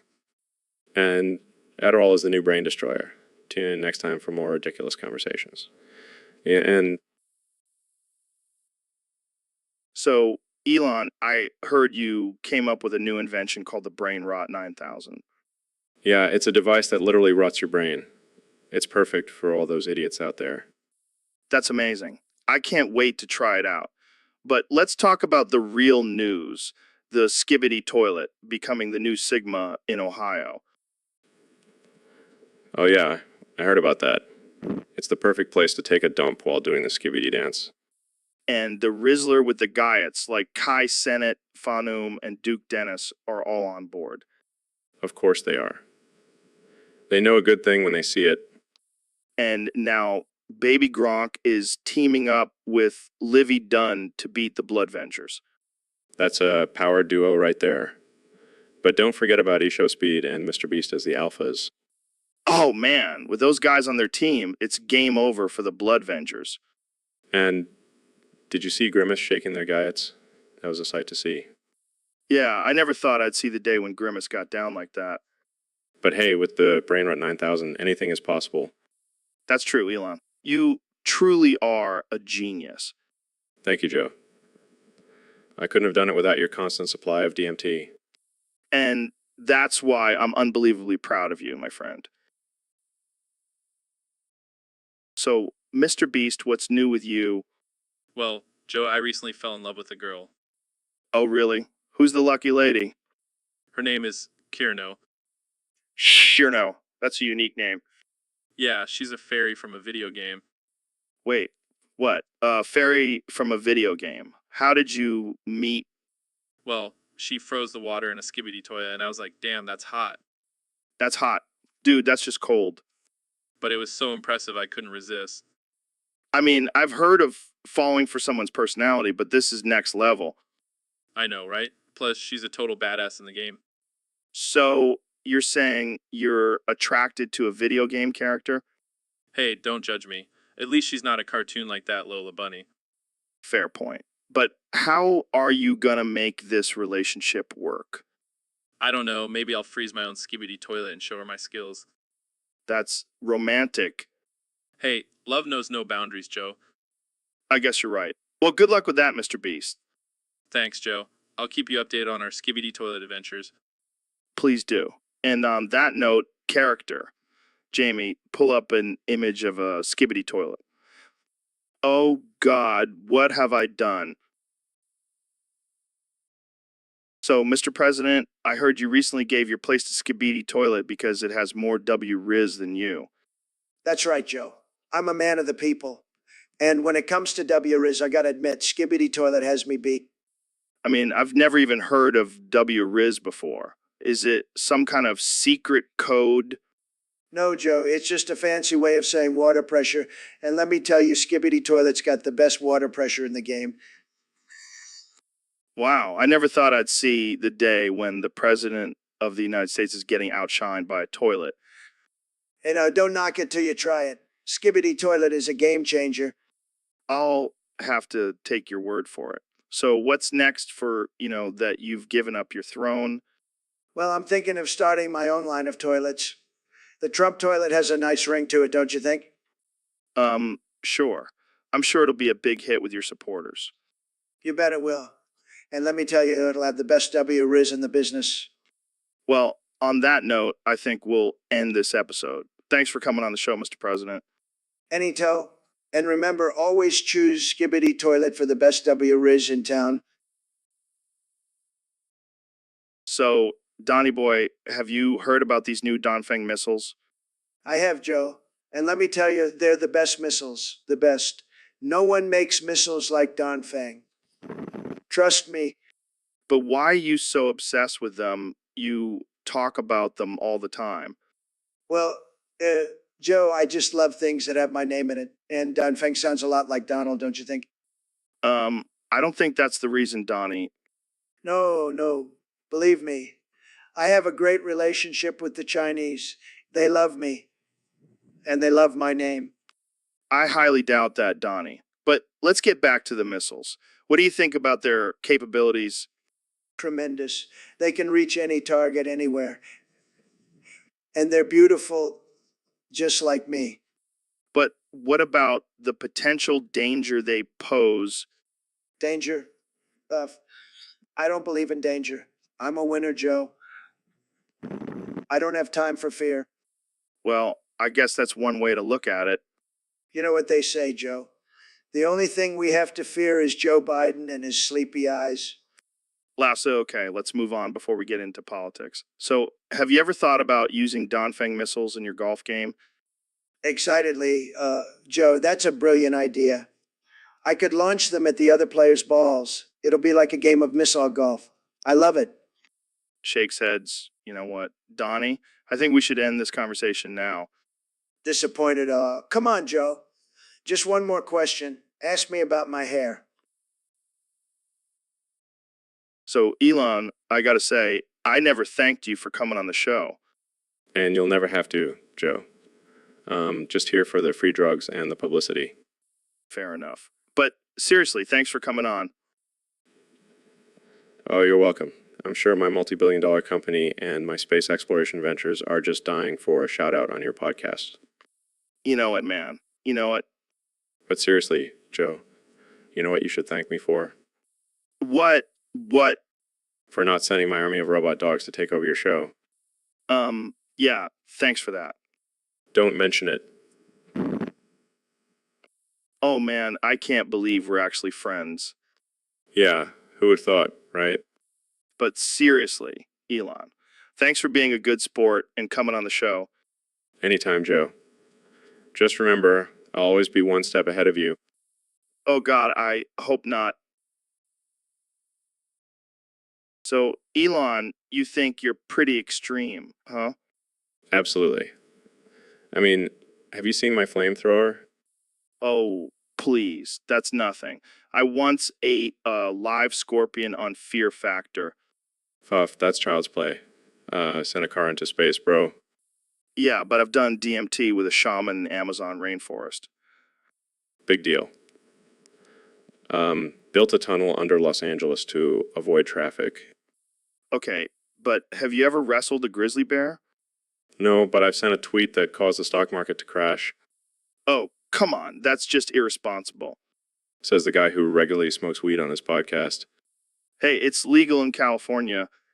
So is building a giant robot to fight in a death match? All right, you win. You're definitely more extreme. Damn right I am. But can you do this? Okay, maybe you're still a little more extreme, I knew it. but let's be real, we're both pretty crazy. Agreed. Cheers to being unhinged. So, Neil, I've been doing some research and I heard that you can teach me how to suck my own dick. Oh, Joe, you always know how to bring up the important topics. I mean, imagine the possibilities. I could save money on blowjobs and impress all the ladies. Yes, because nothing says impressive like a man sucking his own dick. Hey, it takes skill and flexibility. Sure, you can appreciate that. Actually, I have a theory that the human body is not designed to perform such an act. Oh, come on, Neil. Don't ruin my dreams. Fine, I'll humor you. First, you'll need to do some yoga to loosen up those muscles. I'm already a master at downward dog. I'm sure you are. Next, you'll need to remove a few ribs. No big deal. What? That's insane. Hey, if Marilyn Manson can do it, so can you. I guess I'll just stick to my fleshlight. Good choice. And that's all the time we have for today, folks. Tune in next time for more absurd conversations.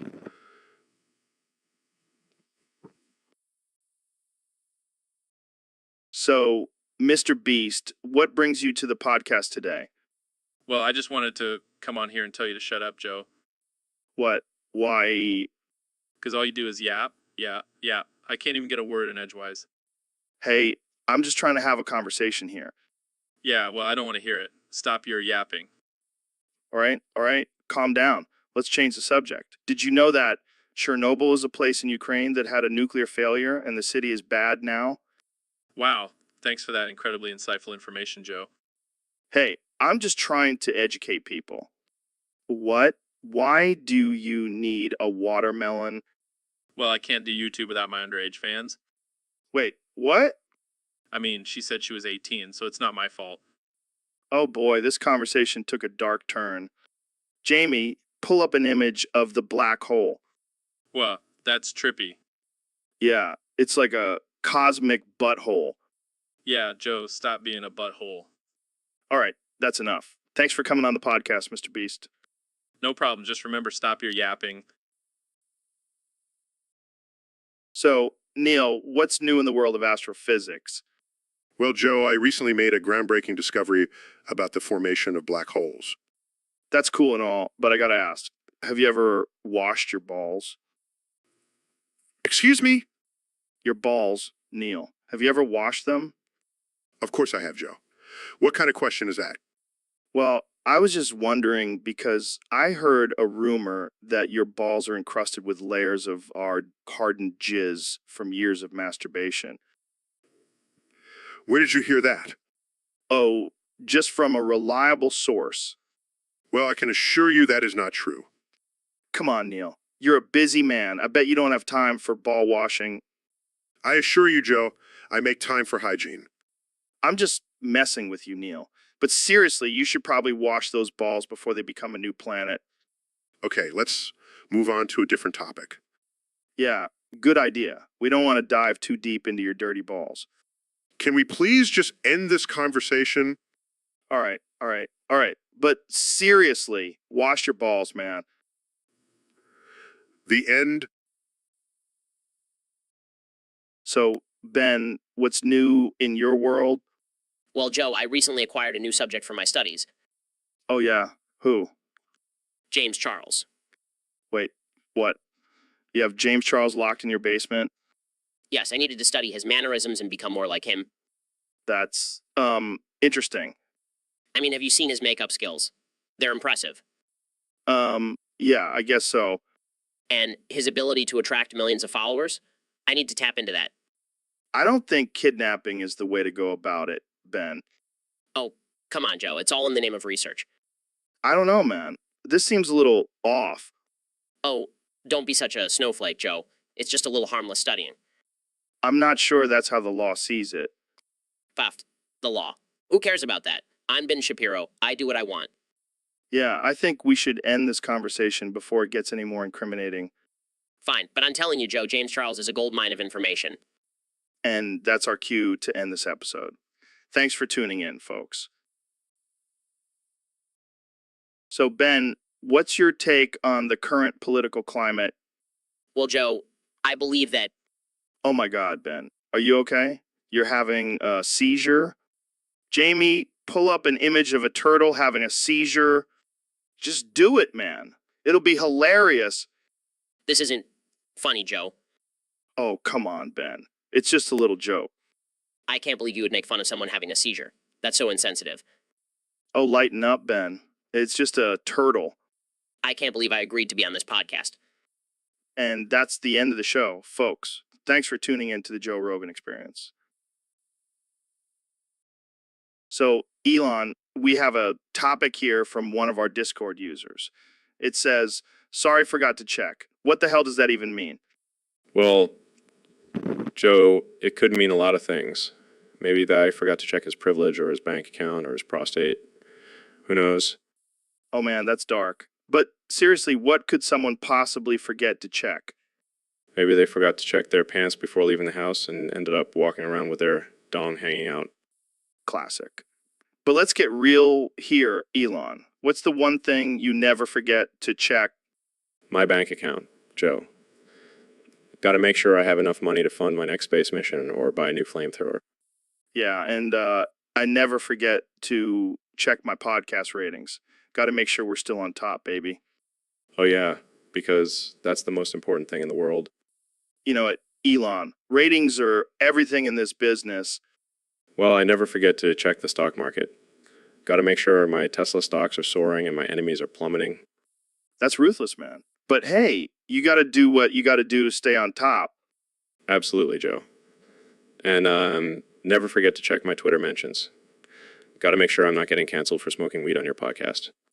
Don't worry, Elon. We'll smoke again on the next episode. And that's all the time we have for today, folks.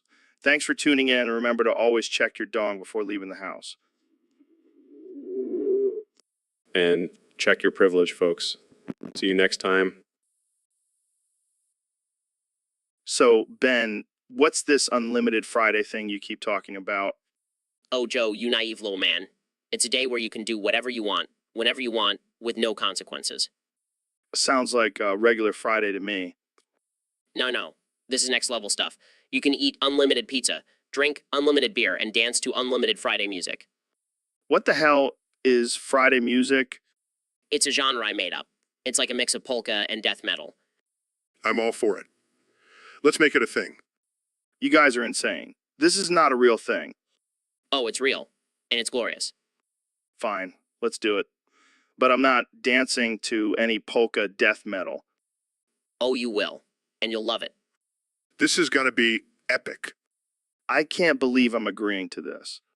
That's the spirit, Joe. Let's make Unlimited Friday a reality. And we'll have a parade in your honor, Joe. What have I gotten myself into? The best day of your life, my friend. All right, let's do this. But I'm picking the pizza toppings. Deal. And I'll handle the Friday music playlist. It's settled then. Unlimited Friday, here we come. So, Mr. Beast, I heard you have a new addiction. Yeah, man, it's getting pretty serious. What is it this time? Counting money? Giving away cars? No. It's the Verbalace 50K animation. The what? You know, that YouTube channel that does those epic animated battles between different characters. It's like crack to me, man. Oh, I've seen those. They're pretty cool. Cool. They're freaking amazing. I can't stop watching them. I even have a Verbalace tattoo now. You got a tattoo of a YouTube channel. Hey, don't judge me. I'm a fan for life. I mean, I like them too, but I wouldn't go that far. Well, you're missing out, Joe. These animations are my new obsession. I thought your obsession was giving away money. That's still a close second. But this animation is like a drug to me. I can't get enough. So, what's your favorite battle so far? Definitely Goku versus Superman. It was epic. Oh yeah, that one was awesome. But have you seen the latest one? It's Thanos versus Darkseid.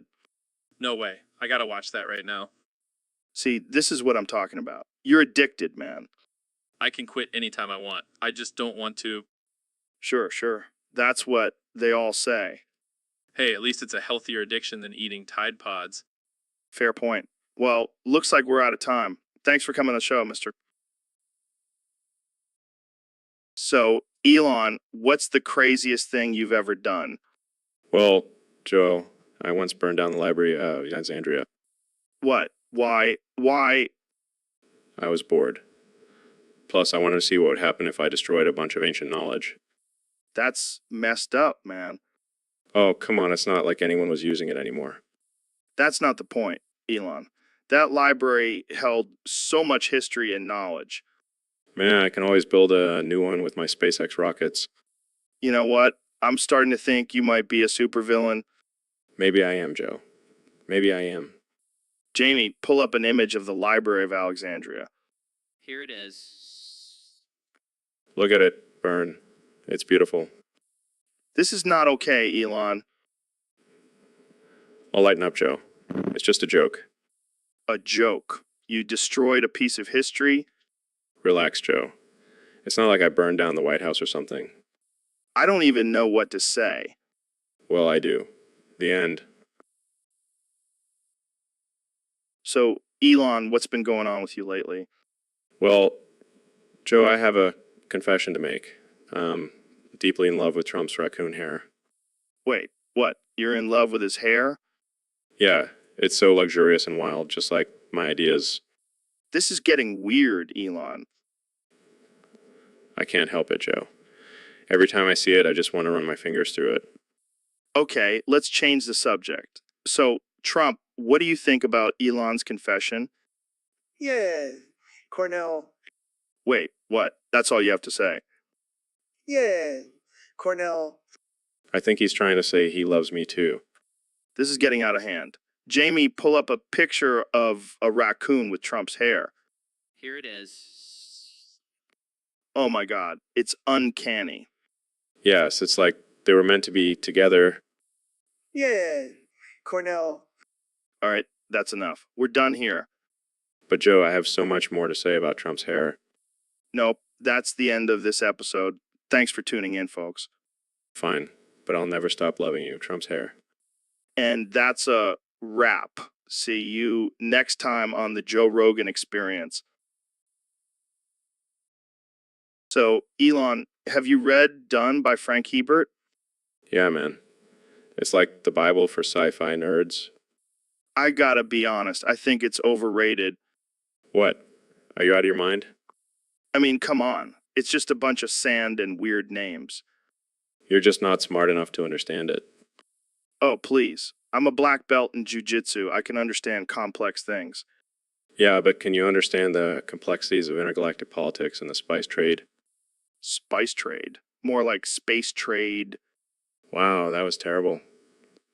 Yeah. Well, at least I didn't waste my time reading Done. You know what? Gonna launch you into space on my next rocket. Bring it on, space boy. You know what?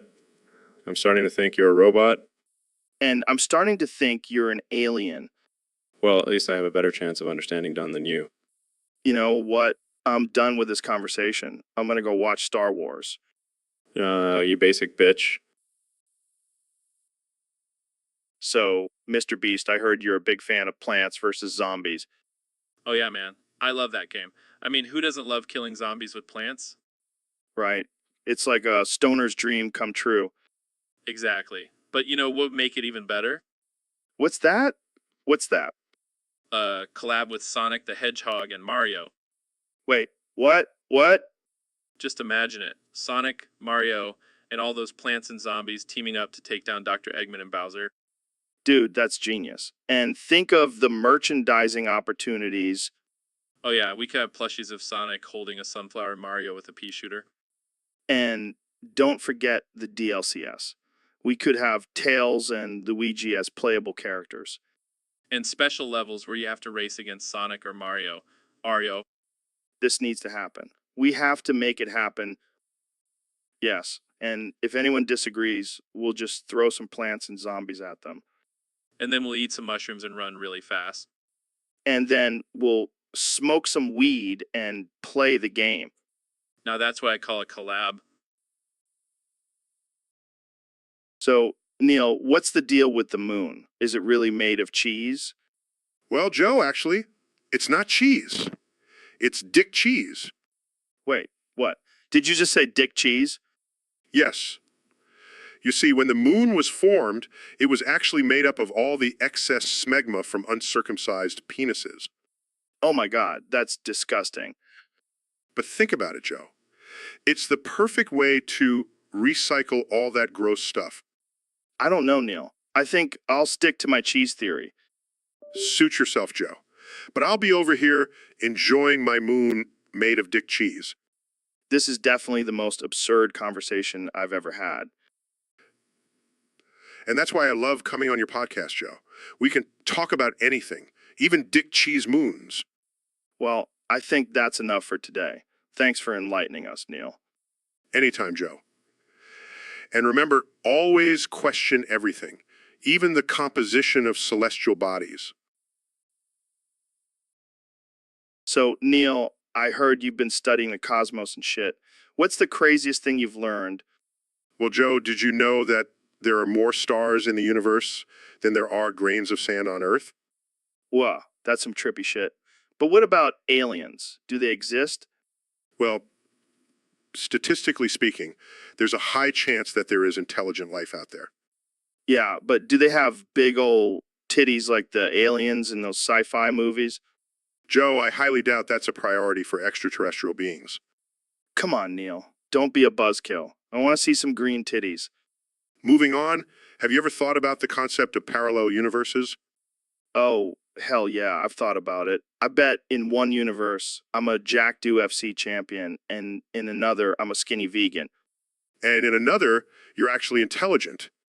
Hey, now, that's just hurtful. But seriously, what's the point of all this universe stuff? Are we just a simulation or something?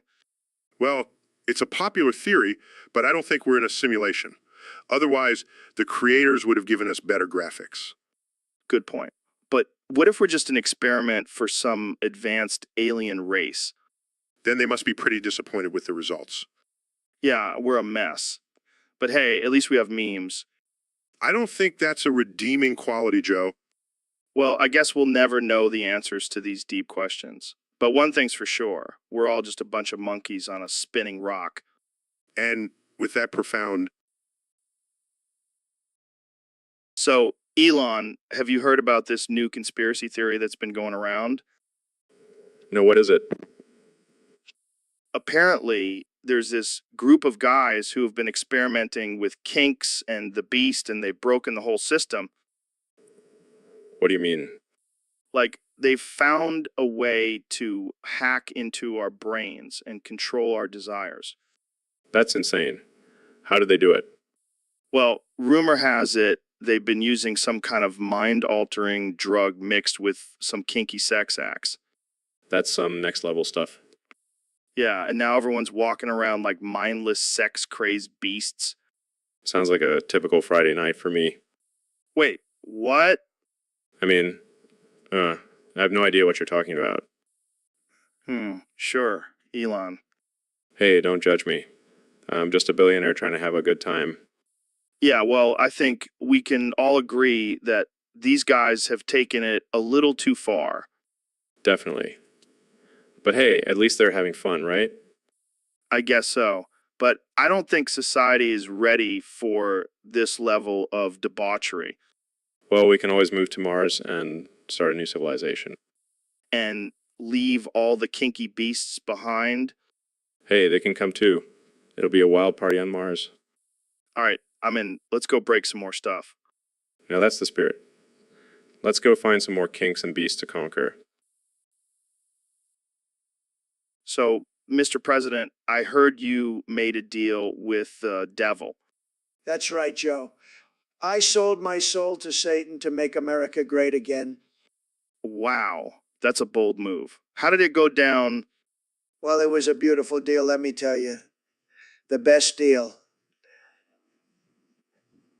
Satan said he would give me everything I wanted in exchange for my soul. And what did you want? Oh, just the usual. Money, power, a wall, the ability to grab women by the pussy. Classic Trump. But what about the consequences? Selling your soul can't be good for your afterlife. Who cares about the afterlife when I can make America great again? Plus, I heard Satan has a great golf course down there. I can't believe what I'm hearing. Believe it, Joe. I'm the best deal maker, and I made the best deal with the devil. I don't even know what to say. Just say thank you, President Trump. Thank you for selling your soul to make America great again. Thank you, President Trump. Thank you for selling your soul to make America great again. That's better. Now let's go grab some pussy together. I think I'll pass. Suit yourself, Joe. More pussy for me. So, Elon, have you tried DMT? Of course, Joe. I smoke it every day. It's like my morning coffee. Damn, you must be on another level of society then. You have no idea. I have access to all the secret clubs and parties. It's like a V pass. That's insane. I need to smoke more DMT then. Oh, but be careful, Joe. You don't want to end up in the lower class of society. Lower class. What do you mean? Well, it's simple. The more DMT you smoke, the higher your social status. It's the new class system. That's messed up, man. Hey, don't hate the player. Hate the game. But what about people who don't smoke DMT? They're basically peasants, Joe. They have no power or influence in this world. This is some Black Mirror shit. It gets even crazier. The government is now giving out DMT vouchers instead of welfare checks. What the hell? Yeah, it's like a reward system for being a productive member of society. Smoke more DMT, get more benefits. This is mind-blowing. Literally, Joe. Literally. Well, I guess I better start stocking up on DMT. Welcome to the New World Order, Joe. So, Neil, I gotta ask, have you ever peed yourself while giving a lecture? No, I can't say I have, Joe. But I'm sure it's happened to you, right? Yeah, actually. It was during an interview once. I had to hold it in for so long, and then I just couldn't anymore. Oh, man, that's rough. Did it happen on air? Yeah, and to make matters worse, I accidentally released a load in my mouth while trying to hold it in. Oh, my God, Joe! That's disgusting and hilarious at the same time. Yeah, it was pretty embarrassing. But hey, at least I can say I've had a shitty interview experience. That's a good one, Joe. You should use that in your stand-up. Maybe I will. But seriously, have you ever had a bodily function mishap during a lecture? Not that I can recall, although there was this one time when I accidentally farted into the microphone. No way. Did anyone notice? Oh, they noticed. But I just played it off like it was some kind of scientific demonstration. Smooth move, Neil. You're a pro. Thanks, Joe. And hey, at least we can both say we've had some interesting moments on air. Definitely. Well, that's all the time we have for today, folks. Thanks for tuning in to the Joe Rogan Experience. And remember, always watch.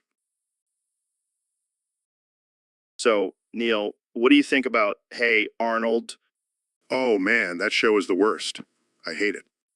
Really? Why? Because it's just a bunch of kids running around with football heads. It's ridiculous. But it's a classic. It's a staple of our childhood. Childhood? More like a waste of time. I could have been studying astrophysics instead of watching that garbage. But what about Helga? She's such a complex character. Oh, please, she's just a bully with a unibrow. Hard pass. Well, I guess we can't agree on everything. No, we definitely can't. But one thing we can agree on is that, hey, Arnold sucks. All right. Well, let's move on to something else before we start a war. Agreed. I don't want to waste any more brain cells on that show. Jamie, pull up an image of a football with a face on it. See, that's exactly what I'm talking about. Ridiculous. All right. Let's wrap this up. Thanks for coming on the show, Neil. Anytime, as long as we don't talk about, hey, Arnold, again. Fair enough. And that's the end of our episode. Thanks for tuning in, folks. So, Elon, have you ever had a booty call? Of course, Joe. A billionaire, I have booty calls on speed dial. But what's the best part about a booty call? Well, it's the perfect combination of sex and convenience. It's like ordering pizza, but instead of pizza, it's a hot chick. It's hot chick. That's one way to put it. And what's the worst part? The worst part is when they start catching feelings. Like, no, I just wanted a quickie, not a relationship. Yeah, that can be a problem. But have you ever had a booty call go wrong? Oh man, one time I accidentally called my grandma instead of my regular booty call. Let's just say it was an awkward family dinner the next day. Oh man, I can only imagine. But hey, at least you have a story to tell. Yeah, I guess so. But hey, Jamie, pull up an image of a booty call gone wrong. Is this what you were looking for? Yep, that's the one. Poor guy. Well, that's all the time we have for today. Thanks for tuning in to the Joe Rogan Experience, where we talk about everything from space travel to booty calls. See you next time. Thanks for having me, Joe. And remember, kids, always double check your contacts before making a booty call. Wise words from Elon Musk. This has been the the most ridiculous and offensive podcast on the internet. So, Mr. Beast, thanks for coming on the show. I've heard some pretty wild things about you. Yeah, man. I'm all about pushing the limits and doing crazy shit. Well, speaking of crazy shit, I heard a rumor that you're into some pretty weird stuff. Like, you're a goat fucker or something. What? No way, man. Where did you hear that? Oh, just the dark corners of the internet. But seriously, is it true? Look, Joe, I like to keep my personal life private, but let's just say I have a special connection with goats. Oh my God, this is too good. So, does your name stand for Mr. Bestiality then? You got me, Joe. I couldn't resist the pun. But in all seriousness, I do love me some goats. I can't believe we're talking about this. But hey, to each their own, right? Oh man, this is definitely not going to end well. But hey, at least you're not hurting anyone, right? Of course not, Joe. Consent is key, and these goats are more than willing. All right, let's move on before pizza comes after us. Thanks for coming on the show, Mr. Beast. So, Neil, I heard you change your name to Nay the Gross Thigh Son. What's up with that? Well, Joe, I figured it was time for a change. I wanted a name that really represented who I am as a person. And what exactly does Nay the Gross Thigh Son represent? It represents my love for science and my massive muscular thighs. Wow, that's unexpected. I thought it was just because you have a weird obsession with your own body. Hey, don't knock it till you try it. I've been doing squats and deadlifts every day, and let me tell you, my thighs are looking real gross.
So, Mr. Beast, I heard you have a pretty intense process for picking your contestants. Oh yeah, Joe, it's not for the faint of heart. What kind of things do they have to go through? Well, we like to start off with some light torture, maybe a little waterboarding. Just a little waterboarding. No big deal. And then we move on to some good old-fashioned harassment. Wait, what? Yeah, we like to make sure our contestants can handle a little pressure. That sounds like a great way to find the best contestants. Oh, but it doesn't stop there. We also have a strict boob size requirement. What? What? Yeah, only the girls with the biggest boobs make the cut. That's messed up, man. Hey, it's all about entertainment, right?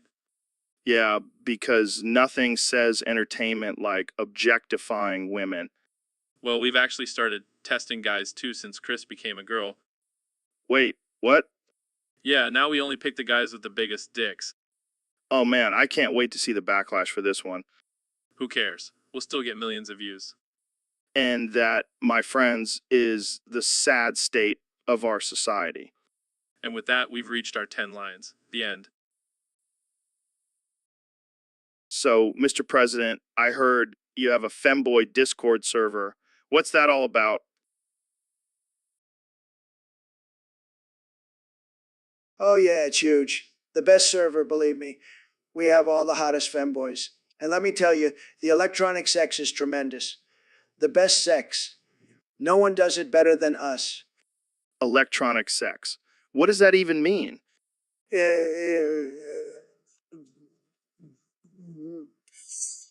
But better, we have the most advanced technology. It's like being in the room with them, but without all the germs. That sounds interesting. You have no idea. We have the most beautiful femboys. They're like models, but with something extra. And let me tell you, they love me. They say I'm the best at it. I don't even know how to respond to that.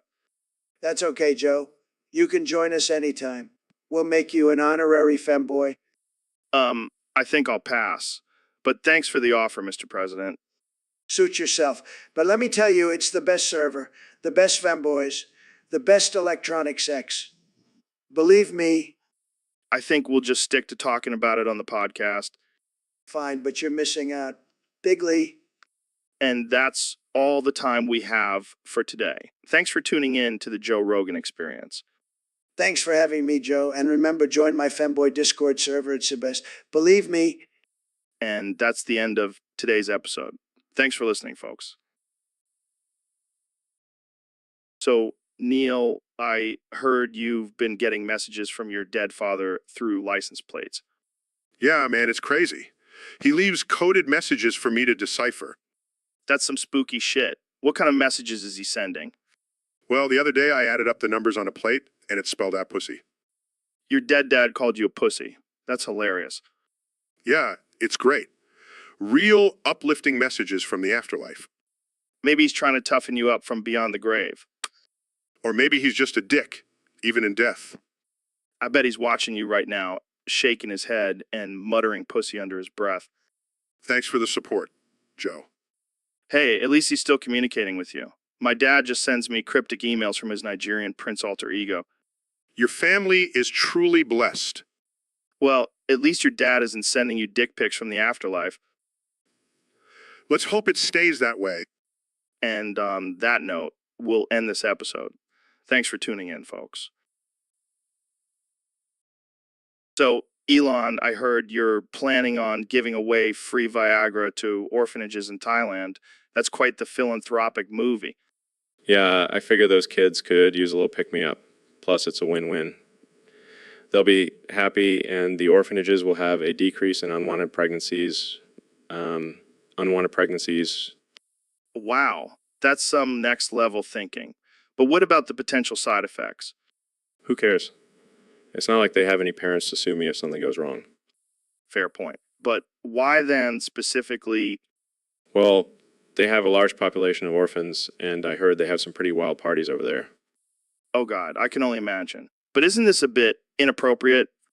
Inappropriate. Joe, Elon Musk. Do whatever the hell I want. I can't argue with that. But seriously, what's your end goal with this? To create an army of supercharged orphans, of course. They'll be able to build rockets with their bare hands. And here I thought you were just trying to be a good guy. Turns out you have a master plan. Always. Plus, imagine the headlines. Elon Musk creates Viagra-powered orphan army. It's genius. I don't know whether to be impressed or terrified. Why not both?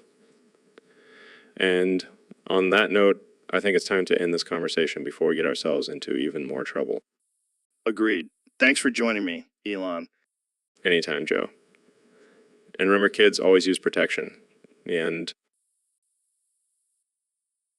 So, Elon, have you heard about this whole Bitcoin thing? of course I have, Joe. The king of the crypto world.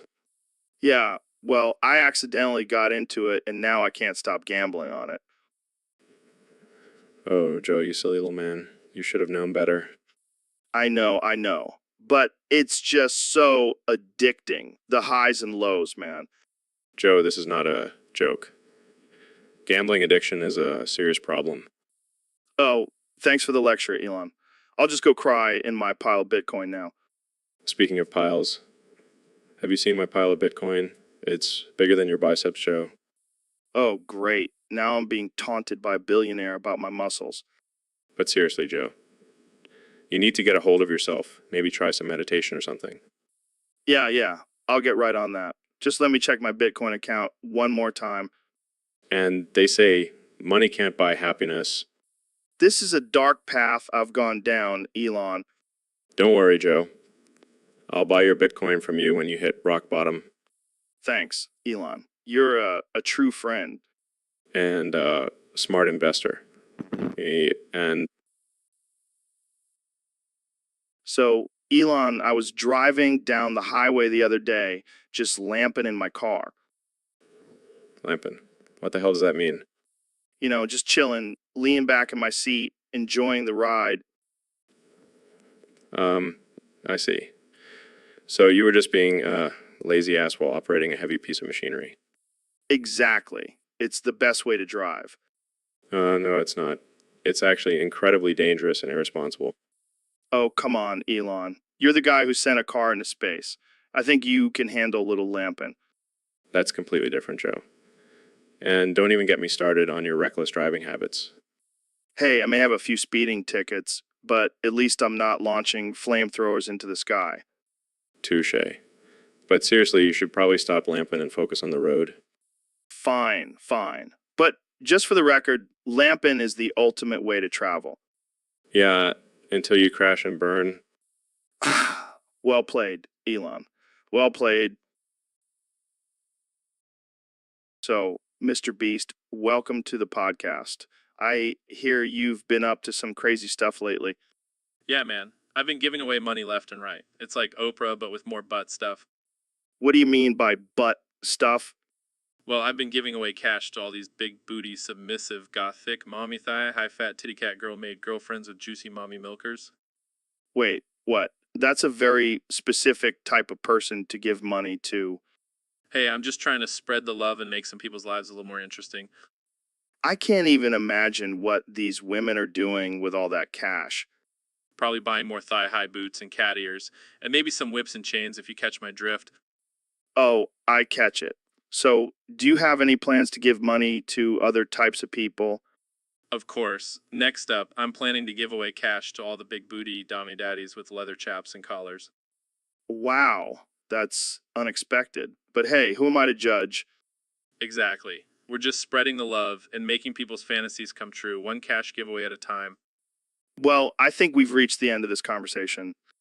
Yeah, I think we've said enough about big booty, submissive, gothic, mommy thigh, high fat, titty cat, girl made girlfriends with juicy mommy milkers. And big booty dommy daddies with leather chaps and collars. Can't forget about them.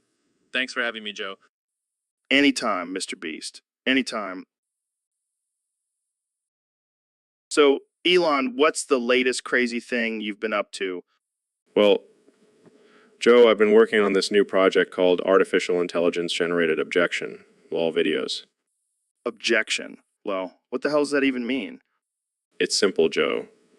We use artificial intelligence to create videos of people objecting to ridiculous things, all for the sake of entertainment. That sounds disturbingly hilarious. Exactly. And the best part is the artificial intelligence generates the objections randomly, so you never know what you're going to get. I can already see the headlines now. Elon Musk creates artificial intelligence that spouts offensive nonsense. Hey, it's all in good fun. Plus, it's a great way to test the limits of artificial intelligence technology. Yeah, but what about the backlash from people who find it offensive? Oh, we've got a team of lawyers ready to handle any lawsuits.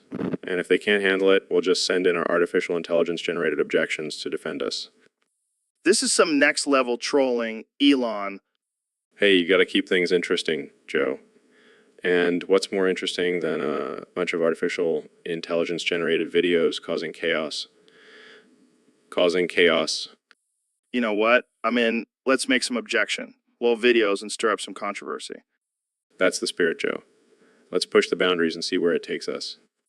Guys, I pulled up an image of a robot holding a sign that says artificial intelligence generated objection. Lol, videos are the future. See, even the robots are on board. This is going to be epic. And the end is near. No, Joe. The end is just the beginning. Beginning of a new era of absurdity and chaos. Let's do this. So, Neil, what's your take on the flat earth theory? Oh boy, here we go. Well, as a scientist, I can confidently say that the Earth is indeed round.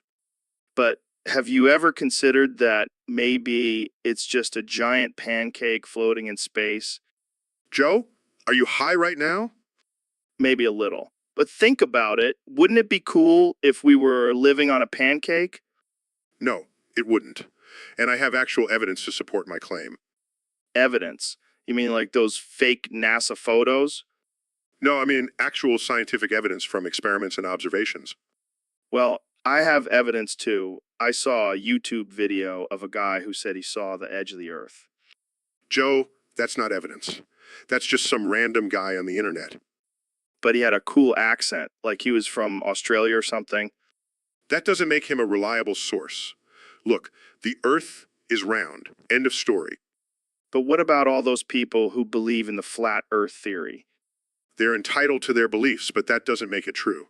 Just like how some people believe in Bigfoot or the Loch Ness Monster. Hey, don't you dare disrespect Bigfoot like that. Joe, this is getting ridiculous. Can we move on to a more productive topic? Fine, but I'm still not convinced about this whole round Earth thing. And I'm still not convinced that you're not high right now. Touche, Neil. Touche. So, Elon, I heard about this new condition where your balls feel like they're going to explode if you don't come every 3 hours. What the actual fuck? That sounds like a nightmare. I can barely find time to pee, let alone jerk off every 3 hours. Yeah, man, it's called blue balls on steroids. And apparently, there's no cure. No cure? Well, I guess I'll just have to put my genius brain to work and come up with a solution. What are you going to do? Create a machine that automatically jerks you off every 3 hours? Actually, that's not a bad idea. But I was thinking more along the lines of a pill that can suppress the urge to come. Oh, like a boner blocker. That's not going to go over well with the ladies. Well, they'll just have to deal with it. This is a serious medical condition. What about just having sex every 3 hours? That's a fun solution. Joe, not everyone has the stamina of a porn star like you. Hey, I take offense to that. But seriously, what if the pill doesn't work? Are we just going to have a bunch of dudes walking around with blue balls? Good point. Maybe we can create a virtual reality simulation that can simulate the feeling of ejaculation. Oh, God. That sounds like a Black Mirror episode. But hey, if it works, I'm all for it. And if all else fails, we can just start a cult where everyone has to jerk off every 3 hours. Problem solved. That's actually not a bad idea. I mean, Great. Let's get to work on this project. We'll call it Companion or something catchy like that. so, Ben, what's this Unlimited Friday thing you keep talking about? Oh, Joe, you have no idea what you're missing out on. Enlighten me, my friend. It's when you have a Friday that never ends. No work, no responsibilities, just pure freedom. Sounds like a dream come true. Exactly. And the best part is you can do whatever you want on this unlimited Friday.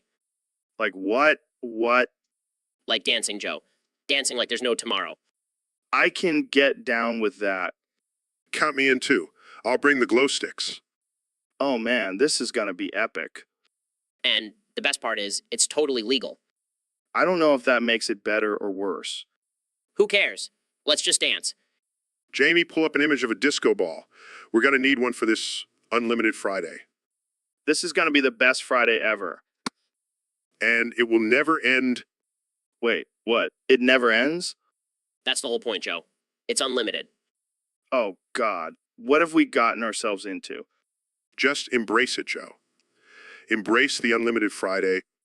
I have a feeling this is gonna end badly. Oh, come on, Joe. Live a little. Fine, let's do this. But if I end up dancing for eternity, I blame you guys.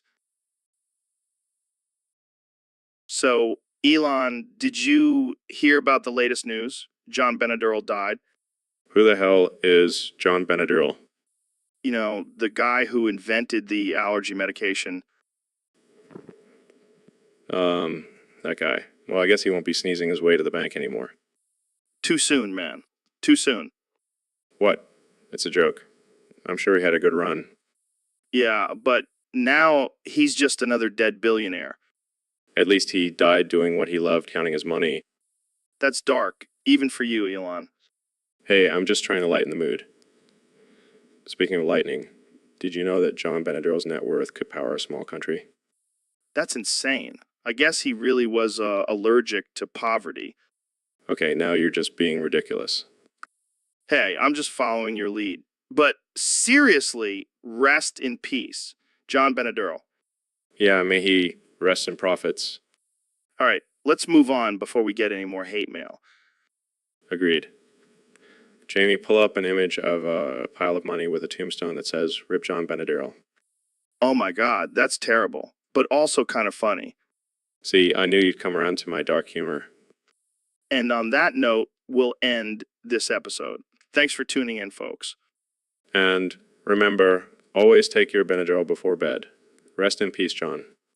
The end. So, Neil, I heard you have some thoughts on the Earth's core. Oh, you mean that hot, molten, liquid center of our planet? Yeah, that thing. I've always thought it was solid, like a big-ass rock. Well, Joe, I hate to break it to you, but it's actually a liquid.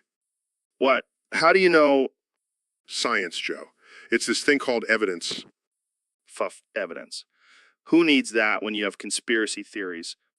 Oh, I mean, have you ever seen the Earth's core? Have you ever toucheed it? Exactly. It's all just a theory, man. Joe, I'm a scientist. I don't deal in theories. I deal in facts. Facts. Schmucks. I bet you believe in gravity, too. Well, yeah. It's kind of hard not to when you're constantly being pulled down by it. Whatever, man. I still think the Earth's core is solid. And I still think you're an idiot.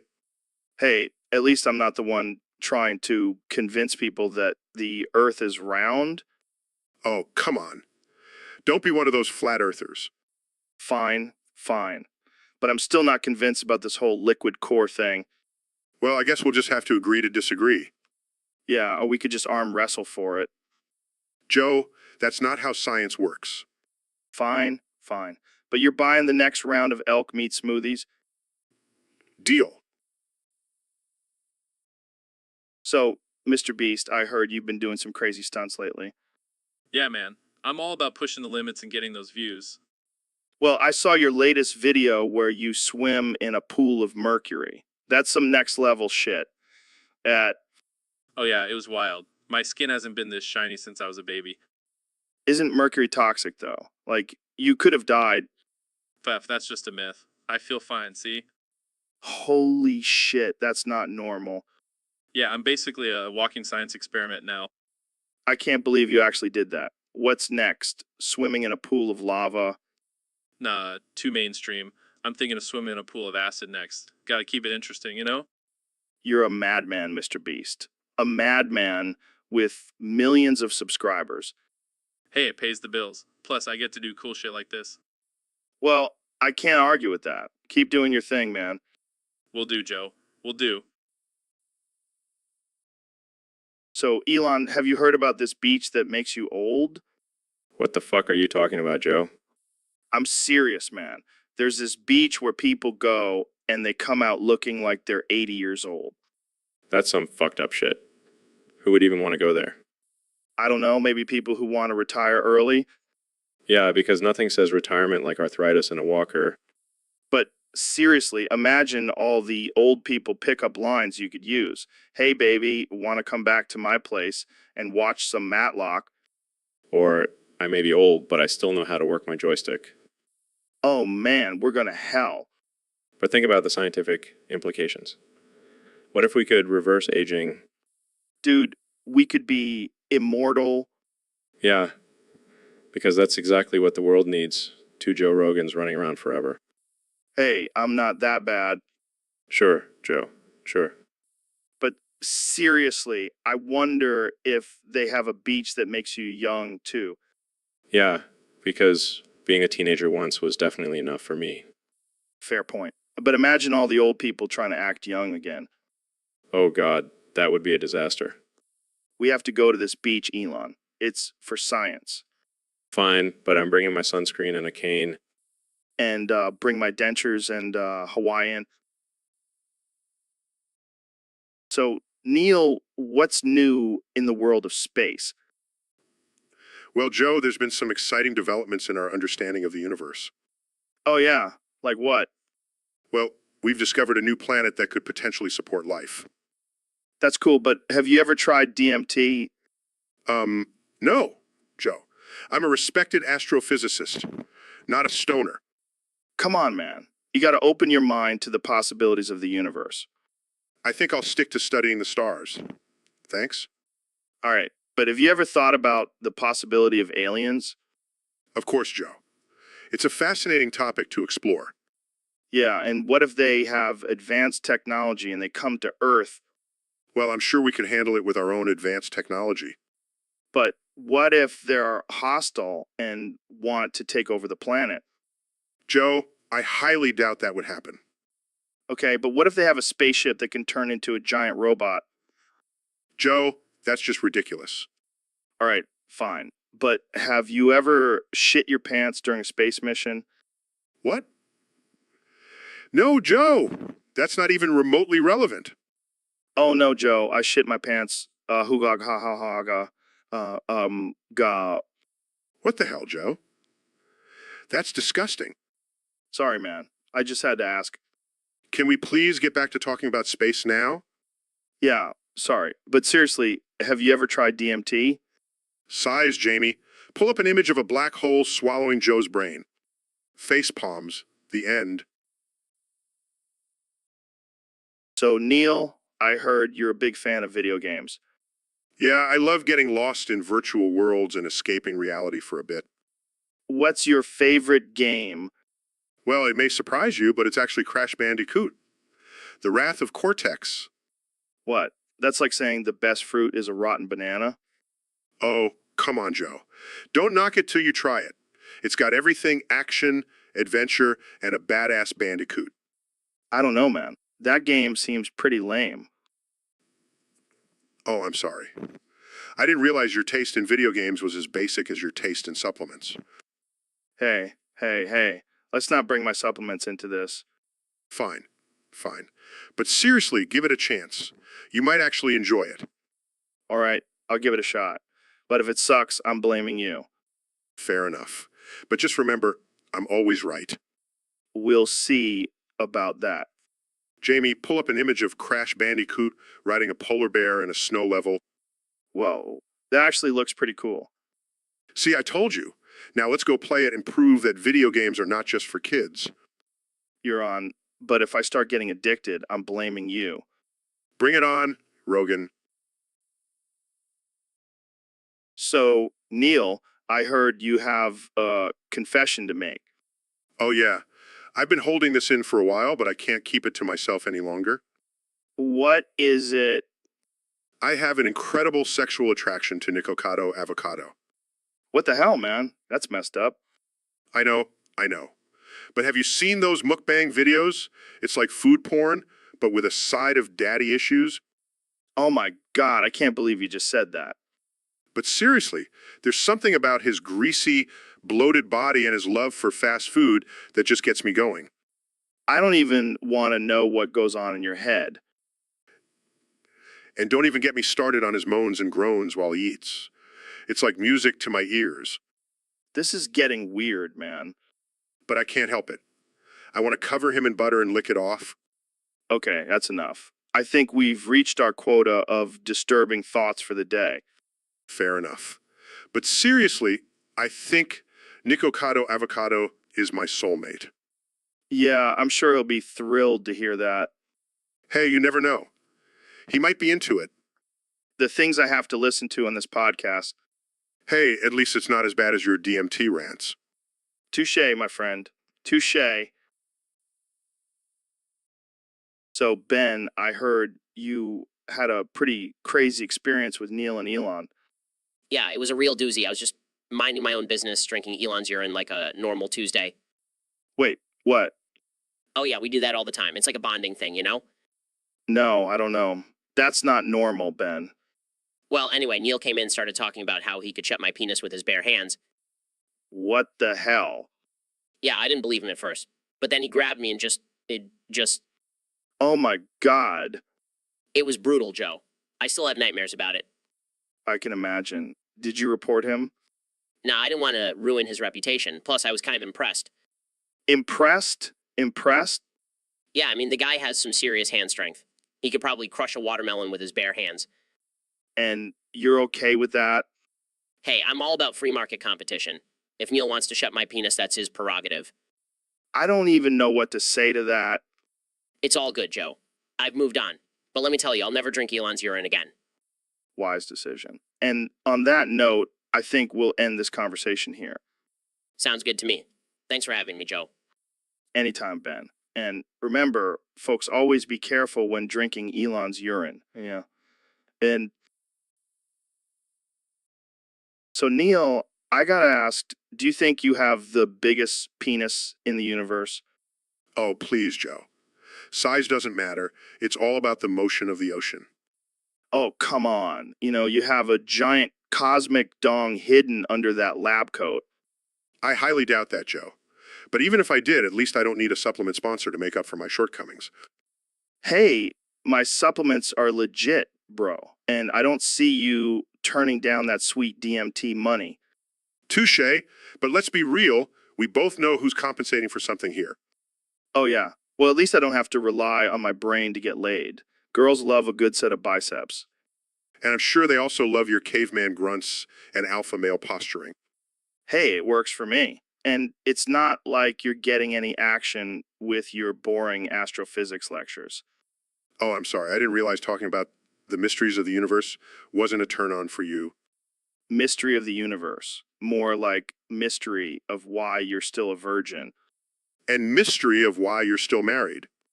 Ouch. Low blow. But hey, at least I can satisfy my wife with my massive python.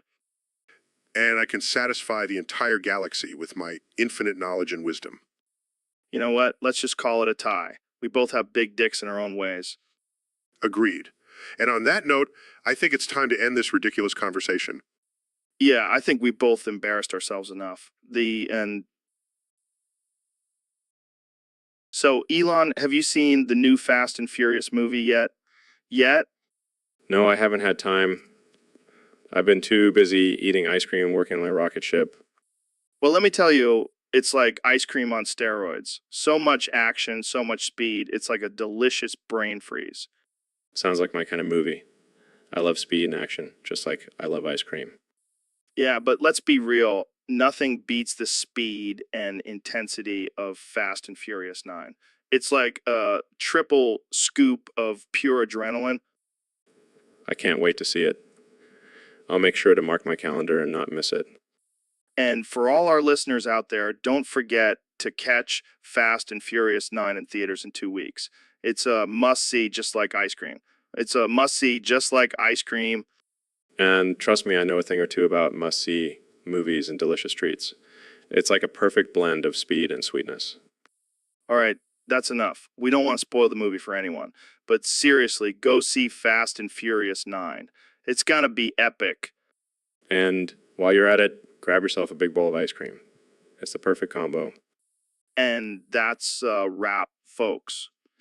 Thanks for tuning in to another episode of the Joe Rogan Experience. So, Neil, what's new in the world of science? Well, Joe, I recently discovered that Prophet Muhammad actually founded a latex niqab harem. What the fuck? Latex niqab harem. That's some next level shit. Yeah, apparently it was a way for him to keep all his wives satisfied and hidden from the public eye. Damn, that's some genius level thinking. I gotta get me one of those. Oh, it gets better.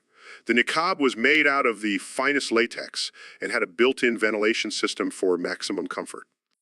My mind is blown. I never knew the Prophet was such a kinky dude. And the best part is he had a strict no men allowed policy.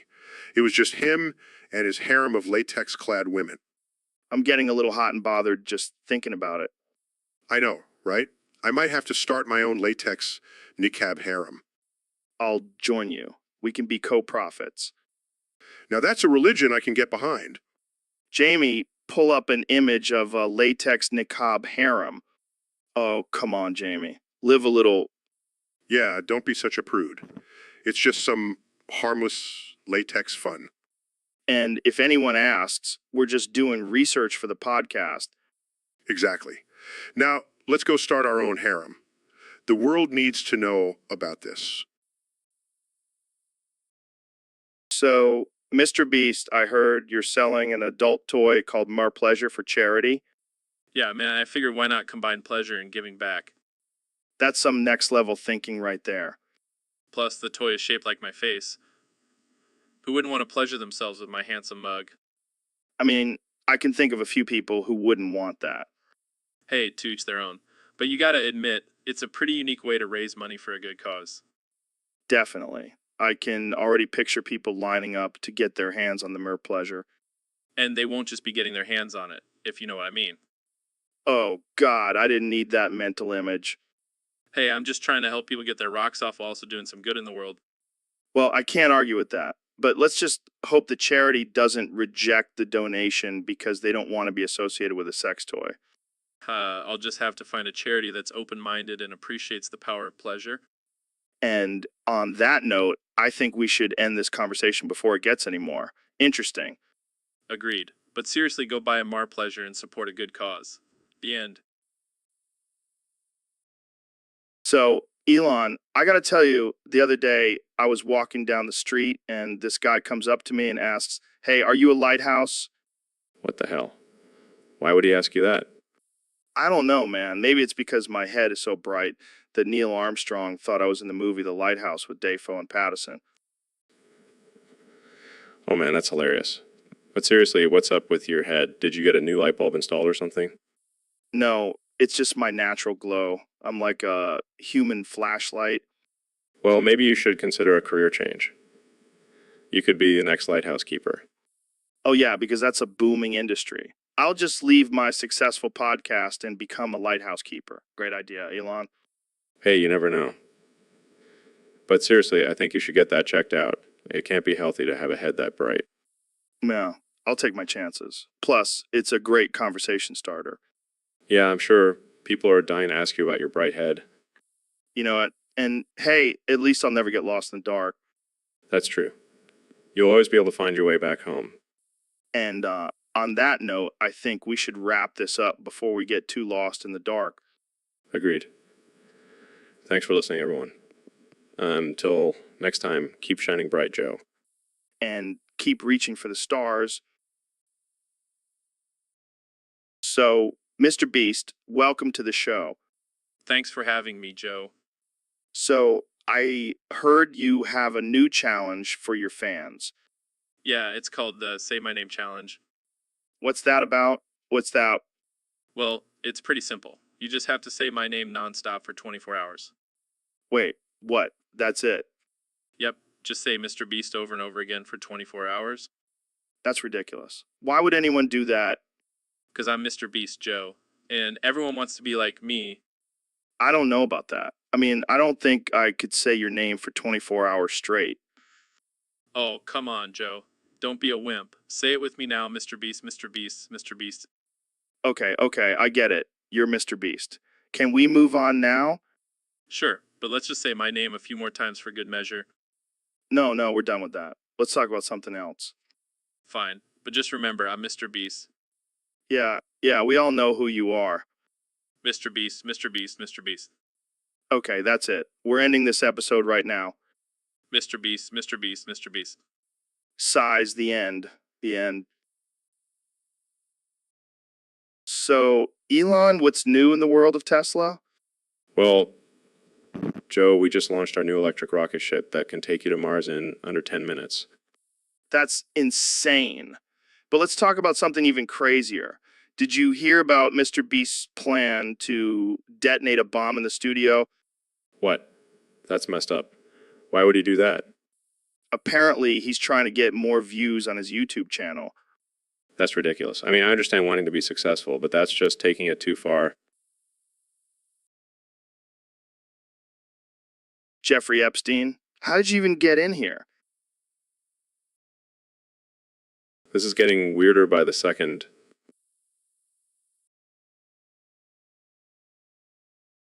What is it?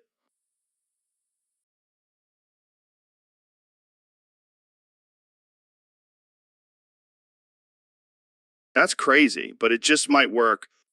Count me in. Bring my flamethrower. And I'll bring my bow and arrow.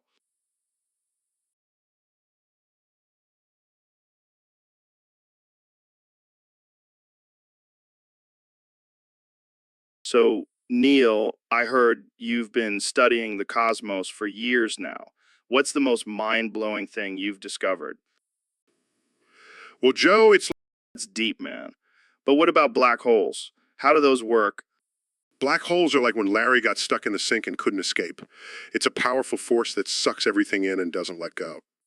Damn, that's intense. What about aliens? Do you think they exist? Well, Joe, it's like when Larry met the aliens from outer space. They may seem strange and different, but they're just like us in many ways. Interesting. And what about the theory of parallel universes? Oh, that's like when Larry went to the upside down world in Veggie Tales. It's a mind-bending concept that challenges our perception of reality. Wow, I never thought about it like that. But what about the meaning of life? Life is like a journey, Joe. Just like when Larry went on a quest to find the golden spatula. It's about the experiences and lessons we learn along the way. That's deep, man. But what if we're living in a simulation? Well, it's like when Larry found out he was just a character in a children's show. It may seem like our reality is real, but it could all just be a simulation. Whoa, that's trippy. Well, that's all the time we have for today. Thanks for joining me, Neil. Anytime, Joe. Just remember, life is like a veggie tale. So, Elon, I heard you got a lobotomy. Yeah, man, it was wild. I was tired of being a billionaire, so I decided to get rid of all my money and live like a commoner. What made you want to do that? I don't know, I just felt like I needed a change. Plus, I heard the tent life is pretty chill. Yeah, I bet you're really enjoying living under a bridge in La... It's not so bad. I have a great view of the homeless people taking dumps in the river. Wow, that's, lovely. So what do you do for fun now that you're broke? I've taken up dumpster diving. You'd be surprised at the things people throw away.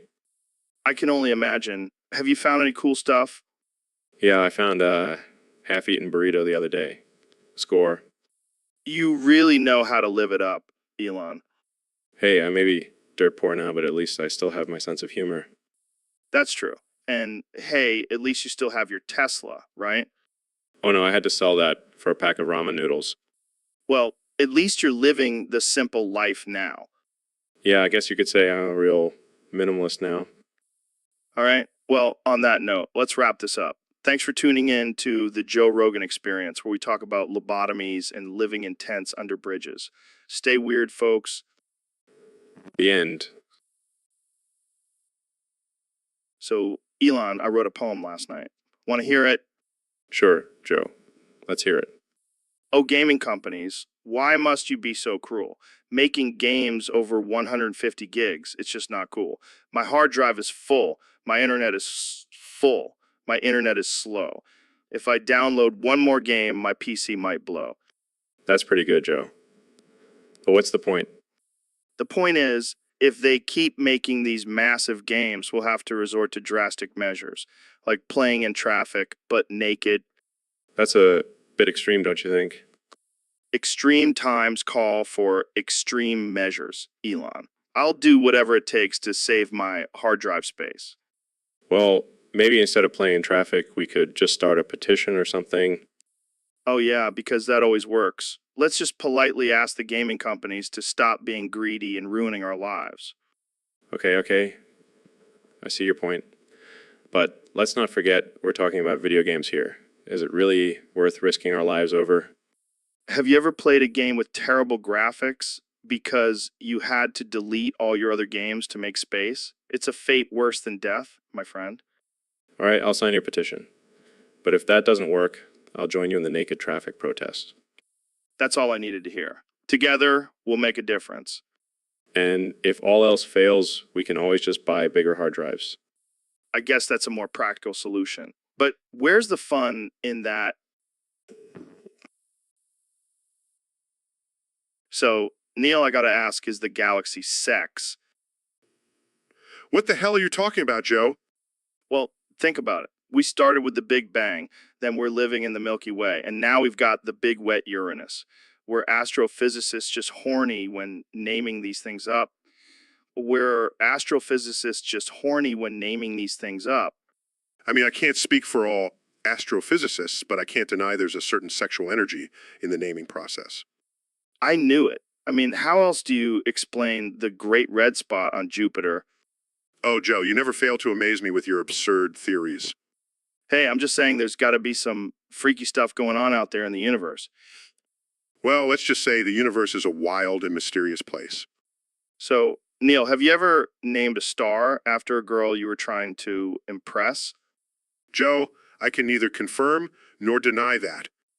Oh man, I can only imagine the pickup lines you astrophysicists use. Let's just say we have a lot of material to work with. Well, I'm definitely looking at the stars in a whole new light now. And that's the beauty of science, Joe. It's always evolving and expanding our perspectives. All right. Well, I think we've reached the end of this conversation. Agreed. Until next time, Joe. So, Elon, what do you think about this topic a user sent in? Something about some free A-sponge and some crazy protests in the future. Well, Joe, I think it's a load of bullshit. I mean, who cares about some stupid sponge? Boys be too busy colonizing Mars by then. But what about the human rights violations and censorship in China? Shouldn't we be concerned about that? Look, Joe, I've got bigger things to worry about, like figuring out how to make a Tesla that runs on farts. That's interesting. But what about the anti-copyright struggle and the great artificial intelligence cultural revolution? Oh, please, those are just fancy terms for a bunch of people whining about not getting paid for their crappy art. And as for the artificial intelligence revolution, well, I'll be the one leading that charge. But what about the rock bottom autonomous region and the Republic of Bikini Bottom? Oh, those are just some made-up names for some made-up places. I'll stick to real countries like Mars. All right, let's move on to the Paramount Pictures massacre. What do you think about that? That was just a little mishap. I mean, who hasn't accidentally blown up a movie studio with a flamethrower? I haven't. But what about the great leap forward in the Cultural Revolution? Oh, those were just experiments gone wrong. Sure, my artificial intelligence will do much better. And what about the human rights violations and censorship in China? Joe, let's be real here. As long as I'm making money, I don't give a shit about what happens in China. Well, I think that's a pretty messed up attitude. But So, Neil, I heard you still have the hots for the vacuum cleaner from the Teletubbies. Oh man, you're not supposed to tell anyone that. Come on, it's just us here. And our millions of listeners. All right, fine. I can't help it. There's just something about that little red vacuum that gets me going. Well, I have some good news for you. I've set up a date for you two. Yeah, I reached out to the Teletubbies and they said the vacuum is single and ready to mingle. I don't know, Joe. I mean, I've never been on a date with a vacuum before. Hey, don't knock it till you try it. Plus, I heard that thing has some serious suction power. Okay. I'll give it a shot. That's the spirit. And who knows, maybe you two will hit it off and make some beautiful, squeaky clean babies. All right. Let's not get ahead of ourselves here. Hey, you never know. The possibilities are endless. You're a real comedian, Joe. I try. Now, go get ready for your big date with the vacuum cleaner. Thanks, man. This is gonna be one for the books. Oh, I have no doubt about that. All right, I'm off to meet my future love. Thanks for setting this up, Joe. Anytime, Neil. Anytime. So, Elon, I heard you've been working on some new technology for SpaceX. Yeah, man, we're gonna colonize Mars and shit. But enough about that. Did you hear about this new artificial intelligence I'm working on? No, what's it do? It can predict your thoughts and actions before you even have them. That's insane. But hey, let's talk about something more important. What's that? You need to hang up that computer call, come over here and kiss me on my hot mouth. I'm feeling romantical. What the hell, Joe? I'm not gonna kiss you. Come on, man. It'll be like a science experiment. We can see if our brains sync up or some shit. Oh yeah, because that's exactly what I want to do with my time. Don't be a party pooper, Elon. Live a little. Fine. But only if you promise to tweet about it afterwards. Deal. Now pucker up, buddy. This is ridiculous. Oh yeah, our brains are definitely syncing up. Okay, that's enough. Going back to talking about my artificial intelligence now. Sure. Just admit it. You loved it. You know what? I'll give you that one. But let's never speak of this again. Agreed. And that's it for today's episode, folks. Thanks for tuning in to the Joe Rogan Experience. The things I do for science. So, Neil, have you seen this new show, Squid Game? Yeah, I have. It's quite intriguing. I know, right? But imagine if instead of playing games, they just sat in a circle and started squirting. What do you mean by squirting, Joe? You know, like how squids squirt ink. But in this case, it would be, Oh, I see.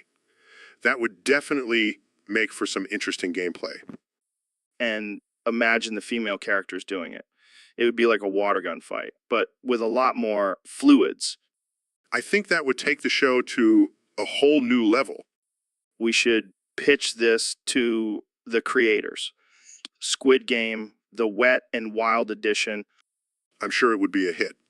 But maybe we should stick to astrophysics, Joe. Yeah, you're right. But seriously, imagine the ratings. I'd rather not, Joe. Fair enough. But seriously, Jamie, pull up an image of squid squirting ink. Okay. See, Neil? That's what I'm talking about. And on that note, I think it's time to end this conversation. Come on, Neil. Don't be a party pooper. I'm an astrophysicist, Joe. Not a party animal. Fine. But just think about it. Squid Game, the wet and wild edition. The end. So, Neil, I heard you've been trying to be more like Playboy Cardi lately. Yeah, man. I'm trying to tap into that whole mumble rap vibe. Mumble rap. Isn't that just a bunch of incoherent mumbling over a beat? Exactly. It's the perfect way to communicate complex scientific concepts to the masses. I don't know, Neil. I feel like your fans might not appreciate it. Who cares about my fans? I'm trying to reach a whole new demographic here. Well, I guess it's better than trying to be like Lyle Pump. Hey, don't knock Lil Pump. He's a lyrical genius. Yeah, sure. So what's your rap name gonna be? Neil D. Tyson? Nah, I'm thinking something more like an Doggy Tizzle. That's perfect. But can you even mumble rap? Let's hear it. Okay. I think we have a new hit, single on our hands. Yes. And I can't wait to collaborate with Cardi B and Lil Uzi Vert. This is getting out of hand. But hey, as long as you're having fun, right? Absolutely. Science and mumble rap. Who would thought? So, Neil, what's been going on in your life lately? Well, Joe, I've been really getting into this new anime called Fate. Have you heard of it? Can't say I have. What's it about? It's about these powerful warriors who fight in a battle royale for a chance to have their wishes granted by a mystical artifact. Sounds intense. What's got you so obsessed with it? Well, there's this one character, Astolfo, who really speaks to me. He's just so cute and androgynous, I can't get enough. Okay. And what about the other character you mentioned, Felix from ReZero? Oh, he's just as adorable. I love his cat-like features and his charming personality. Are you sure you're not just into these characters for more than their looks? Of course not, Joe. I just appreciate good character design. Sure. Jamie, can you pull up some images of these characters for Neil to appreciate? Yes, please. I need some material for my private time. Oh, God, Neil. You're a grown man. You can't be jerking it to anime characters. Hey, don't kink shame me, Joe. Everyone has their preferences. All right, let's move on before things get any weirder. Fine, but you're missing out on some quality waifus, Joe. And that's the end of this episode. Thanks for tuning in, folks. And thanks for indulging my weird obsessions, Jamie. The end. So, Neil, I heard you have some news about a new intergalactic being. Yes, Joe. It's called Gorlock the Destroyer. Sounds intense. How big are we talking? Oh, just the size of multiple star systems. No big deal. Oh, yeah. Just a casual destroyer of worlds. No biggie. And get this, it consumes everything in its path. Like a cosmic vacuum cleaner. Sure, let's go with that. So, what do we do if it comes towards Earth? Well, according to my calculations, we have about 3 minutes until it reaches us. 3 minutes. That's not enough time to finish this podcast. Don't worry, Joe. We'll just have to make it the most epic, offensive, and unhinged podcast episode ever. Challenge accepted. And when Gorlock the Destroyer consumes us, at least we'll go out with a bang. And a few inappropriate jokes. Exactly, Joe. Exactly. But seriously, what do we do? I don't know. Maybe call the Avengers or something. Yeah, I'm sure they'll have a plan for a giant, all-consuming alien. Or maybe we can just offer it some weed and hope for the best. Hey, it's worth a shot. So, Neil, I heard you have a hidden talent. Care to share? Oh, you mean my singing? Yeah, I heard you're the next Freddie Mercury. Well, I wouldn't go that far.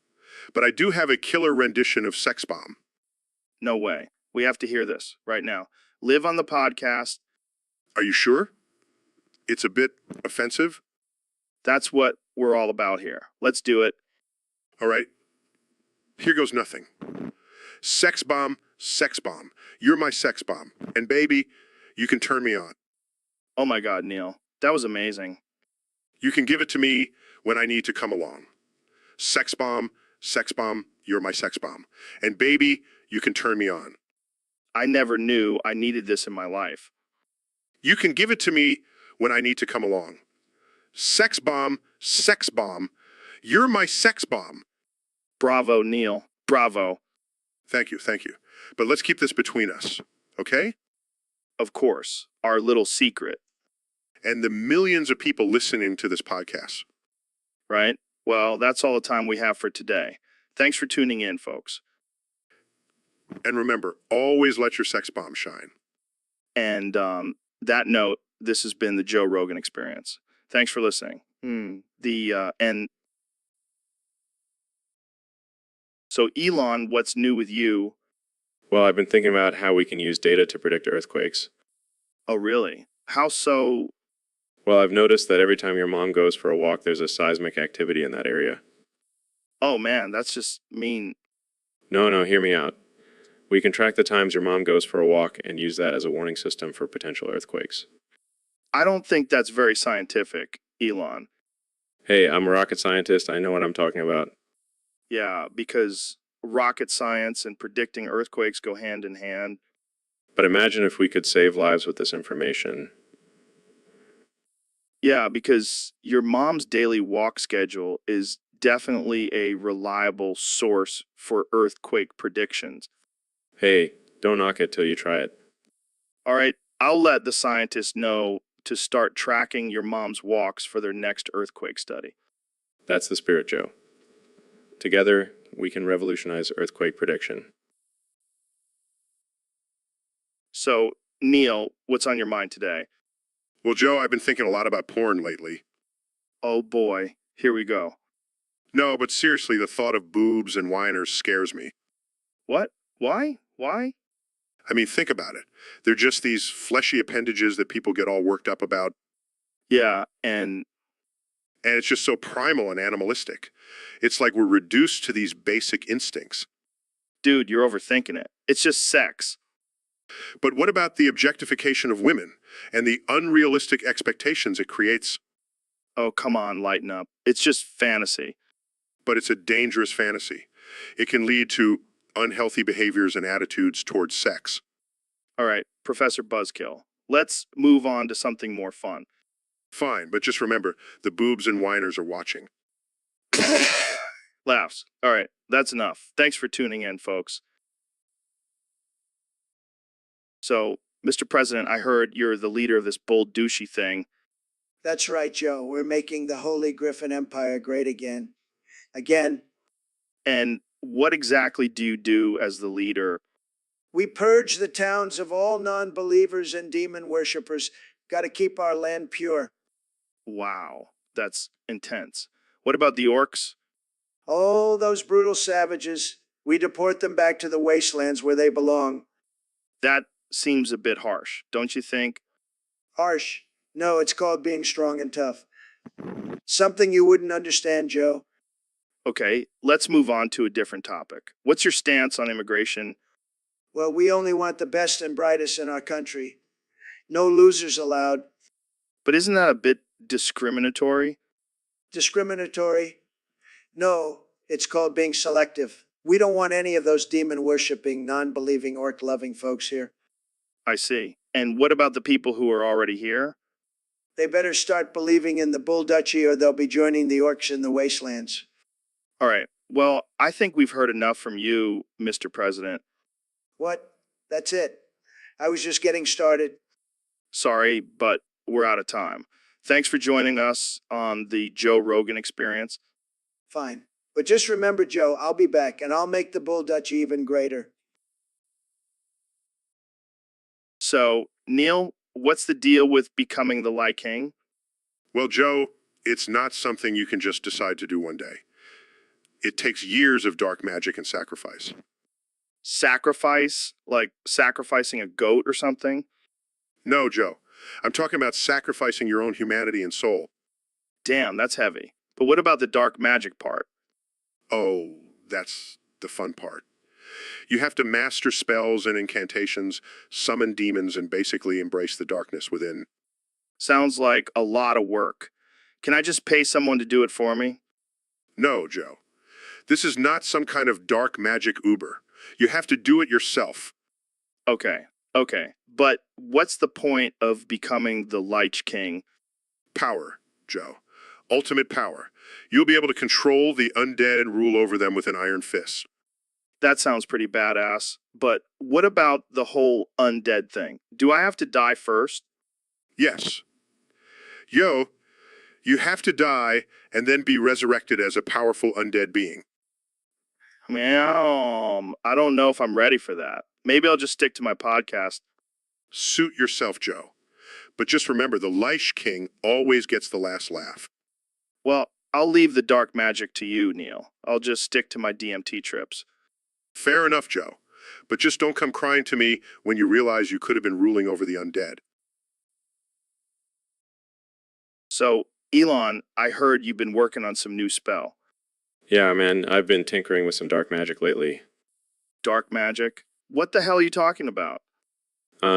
Talking about testicular torsion, Joe. Testicular what now? Testicular torsion. It's a spell that twists man's balls into a knot. What the actual fuck, Elon? Hear me out, Joe. It's the ultimate prank to play on your enemies. Imagine their faces when they realize their balls are twisted like a balloon animal. That's messed up, man. And why would you even want to do that? Well, it's also a great way to control the population. Who wants to have kids when their balls are in knots? I can't believe I'm hearing this. And how does this spell even work? It's quite simple, really. You just recite the incantation and wave your wand in a circular motion around the victim's groin area. This is some next level shit, Elon. I don't know if I'm impressed or disturbed. Oh, don't worry, Joe. I'll give you a free demonstration after the podcast. No thanks. I think I'll pass. I don't want my balls twisted into a pretzel. Suit yourself. But trust me, this spell is going to be a game changer. All right. Well, I think we'll end it here before things get any weirder. Fair enough. But just remember, Joe, with great power comes great testicular responsibility.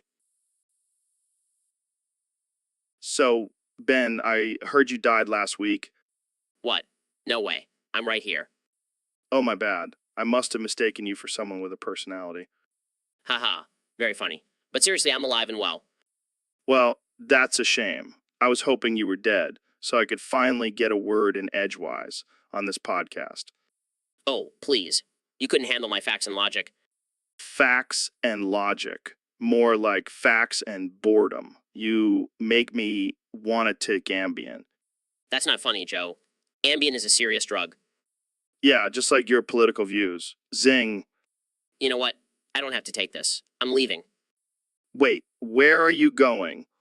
I'm gonna go cry in a corner and listen to Taylor Swift. Wow, I didn't know you were a Swiftie. That explains a lot. Shut up, Joe. I'm out of here. Bye, Ben. Don't let the door hit you on the way out. And the end. So, Mr. President, I heard you have a new challenge for Biden and the Dems. That's right, Joe. I'm challenging them all to see who's the throat goat, the glizzy gobbler. What exactly does that mean? It means who can deep throat a hot dog the fastest, Joe. And let me tell you, I've got a lot of experience with hot dogs. I don't even know what to say to that. Oh, come on, Joe. Don't be such a prude. I bet you've gobbled your fair share of glizzies in your day. I'm not even going to dignify that with a response. Typical Democrat, always avoiding a challenge. But I have faith in you, Joe. I think you could be a real contender in this competition. I am not participating in any hot dog eating contest with you, Mr. President. Suit yourself, Joe. But I'll be the one with the title of throat goat, glizzy gobbler extraordinaire. This conversation has taken a very strange turn. Oh, it's just getting started, Joe. I've got plenty more challenges for you and your Democrat buddies. I think we'll leave it at that for now. Thanks for joining us, Mr. President. Always a pleasure, Joe. And remember, never underestimate the power of a good glizzy gobbler.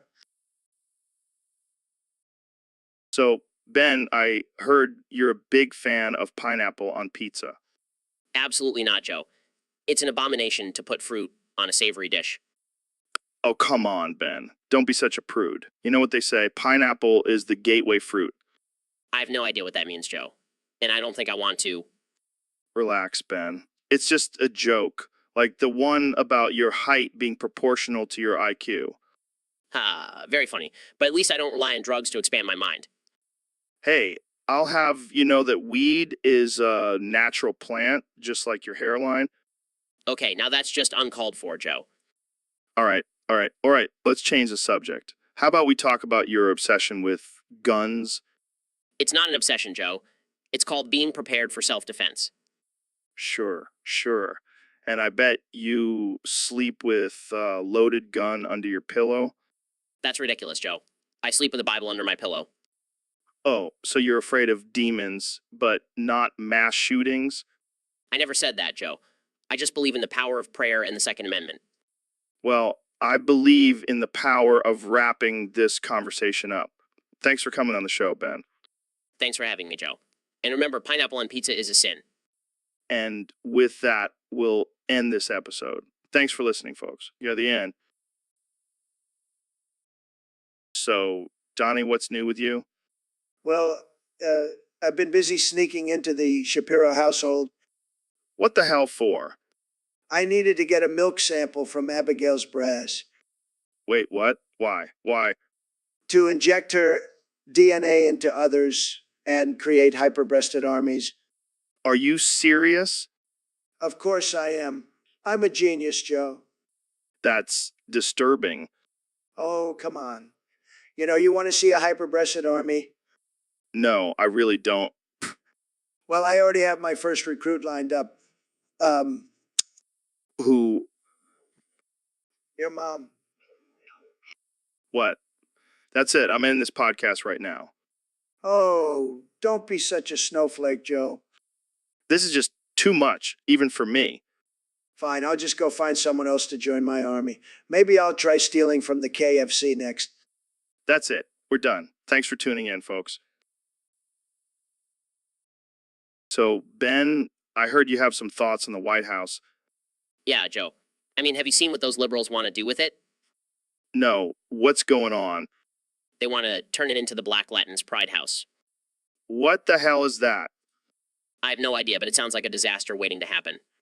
I mean, I'm all for equality and inclusivity, but that just seems like overkill. Exactly. And you know what's even worse? They want to rename it the Rainbow House. Oh man, I can already see the memes. And don't even get me started on the renovations they have planned. What kind of renovations? They want to install a giant statue of Alexandria Ocasio-Cortez in the front lawn. Oh man, that's too good. But seriously, what's the point of all this? It's just another way for the left to push their agenda and make everything about race and identity politics. Well, I can't say I'm surprised. But hey, at least we'll have some good material for our stand-up routines. That's true. I can already imagine the jokes we can make about the Black Latinx Pride House. Oh man, the possibilities are endless. Well, I guess we'll just have to wait and see what happens. But one thing's for sure, it's going to be a shit show. No doubt about that. And on that note, we'll wrap it up for today. Thanks for tuning in, folks. Thanks for having me, Joe. Always a pleasure. So, Mr. Trump, what do you think about the recent news of Grungly Grugers stealing the world supply of pasta spaghetti 23? Let me tell you, Joe, this is a disaster. A total disaster.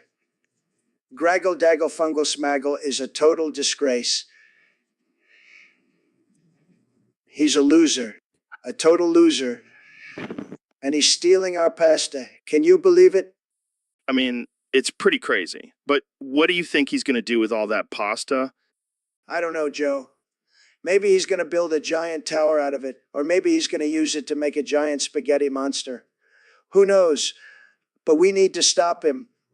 We need to build a wall around our pasta supply. A wall. Like the one you wanted to build on the border? Exactly, Joe. We need to protect our pasta. It's a national treasure. And Graggle Daggle Fungal Smaggle is a threat to our pasta security. But what about the people who love pasta? They'll be devastated. Look, Joe, I love pasta. I have the best pasta, but we can't let this guy take it all. We need to take action. We need to make pasta great again. Well, there you have it, folks. Trump's plan to protect our pasta. Thanks for joining us, Mr. Trump. Anytime, Joe. And remember, don't let Graggle Daggle Fungal Smaggle steal your pasta. Stay vigilant.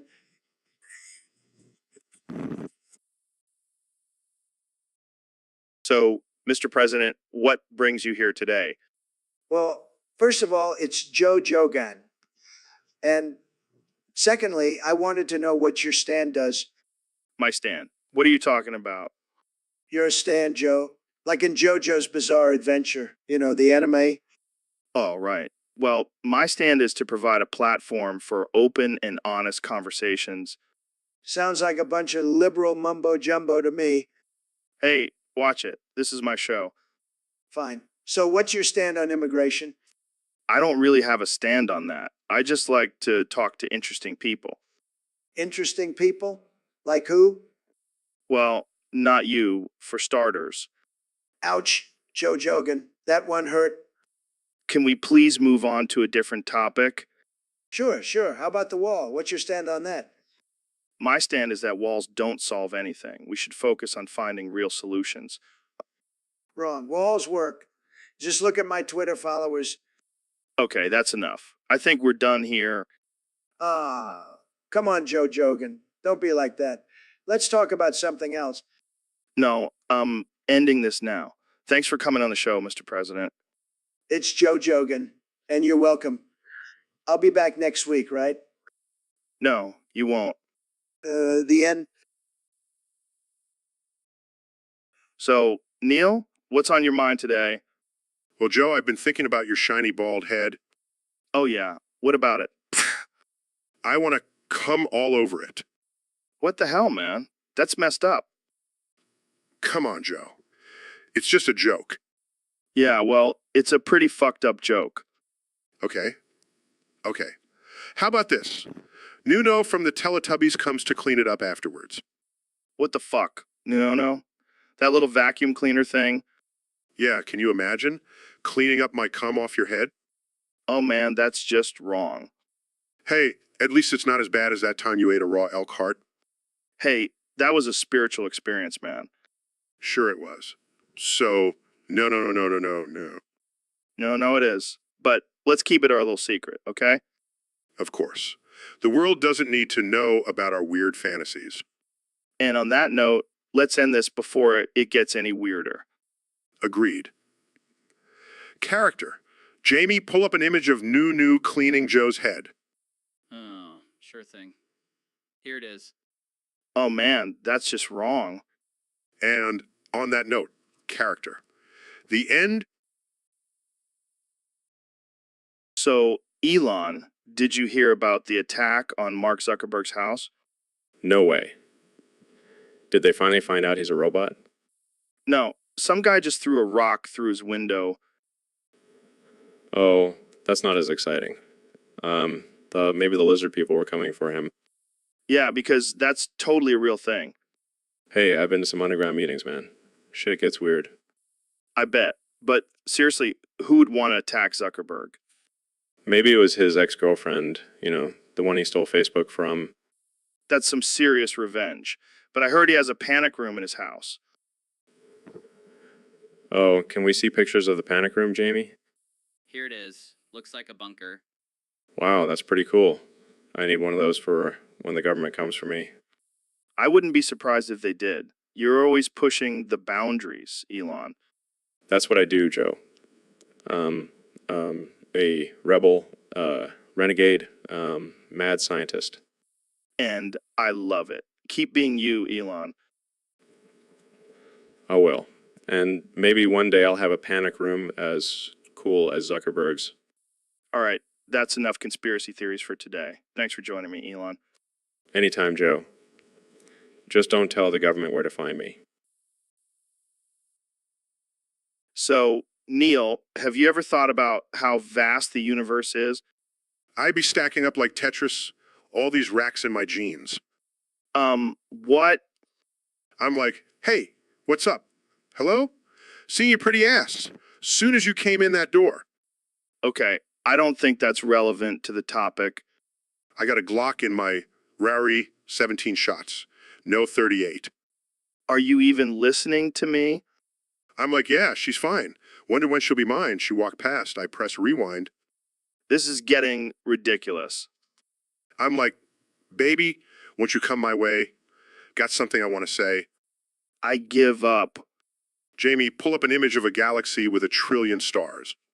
Neil, are you serious? I don't know. I just want to flex. I just want to roll a new whip. I don't mean no harm. I just want to live. The end. So, Neil, what do you think is the meaning of life? Well, Joe, as a scientist, I believe that life is just a random occurrence in the vastness of the universe. Whoa, that's deep. But what about all the crazy shit that happens in life? Like, why do we have to deal with death and taxes and all that bullshit? Joe, life is just a series of chemical reactions and mutations. There's no rhyme or reason to it. Damn, that's bleak. But what about love? Is that just a chemical reaction too? Of course, Joe, love is just a release of hormones in the brain. It's not some magical force that binds us together. Well, what about aliens? Do you think they exist? Joe, statistically speaking, it's highly likely that there is intelligent life out there in the universe. So you're saying there's a chance I could get abducted and probed by some extraterrestrial beings? Joe, I highly doubt that would happen. But if it does, just remember to take some CBD oil before the probing begins. Good advice, Neil. So what do you think about religion? Joe, let's not go there. I don't want to get hate mail from all the religious fanatics out there. Fair enough. But seriously, do you think there's a God? Joe, I'm a scientist. I deal in facts and evidence. And there's no evidence for the existence of a higher being. All right. Let's switch gears. Jamie, pull up an image of a unicorn riding a rainbow. Okay. Here it is. That's hilarious. Neil, what do you think about unicorns? Dead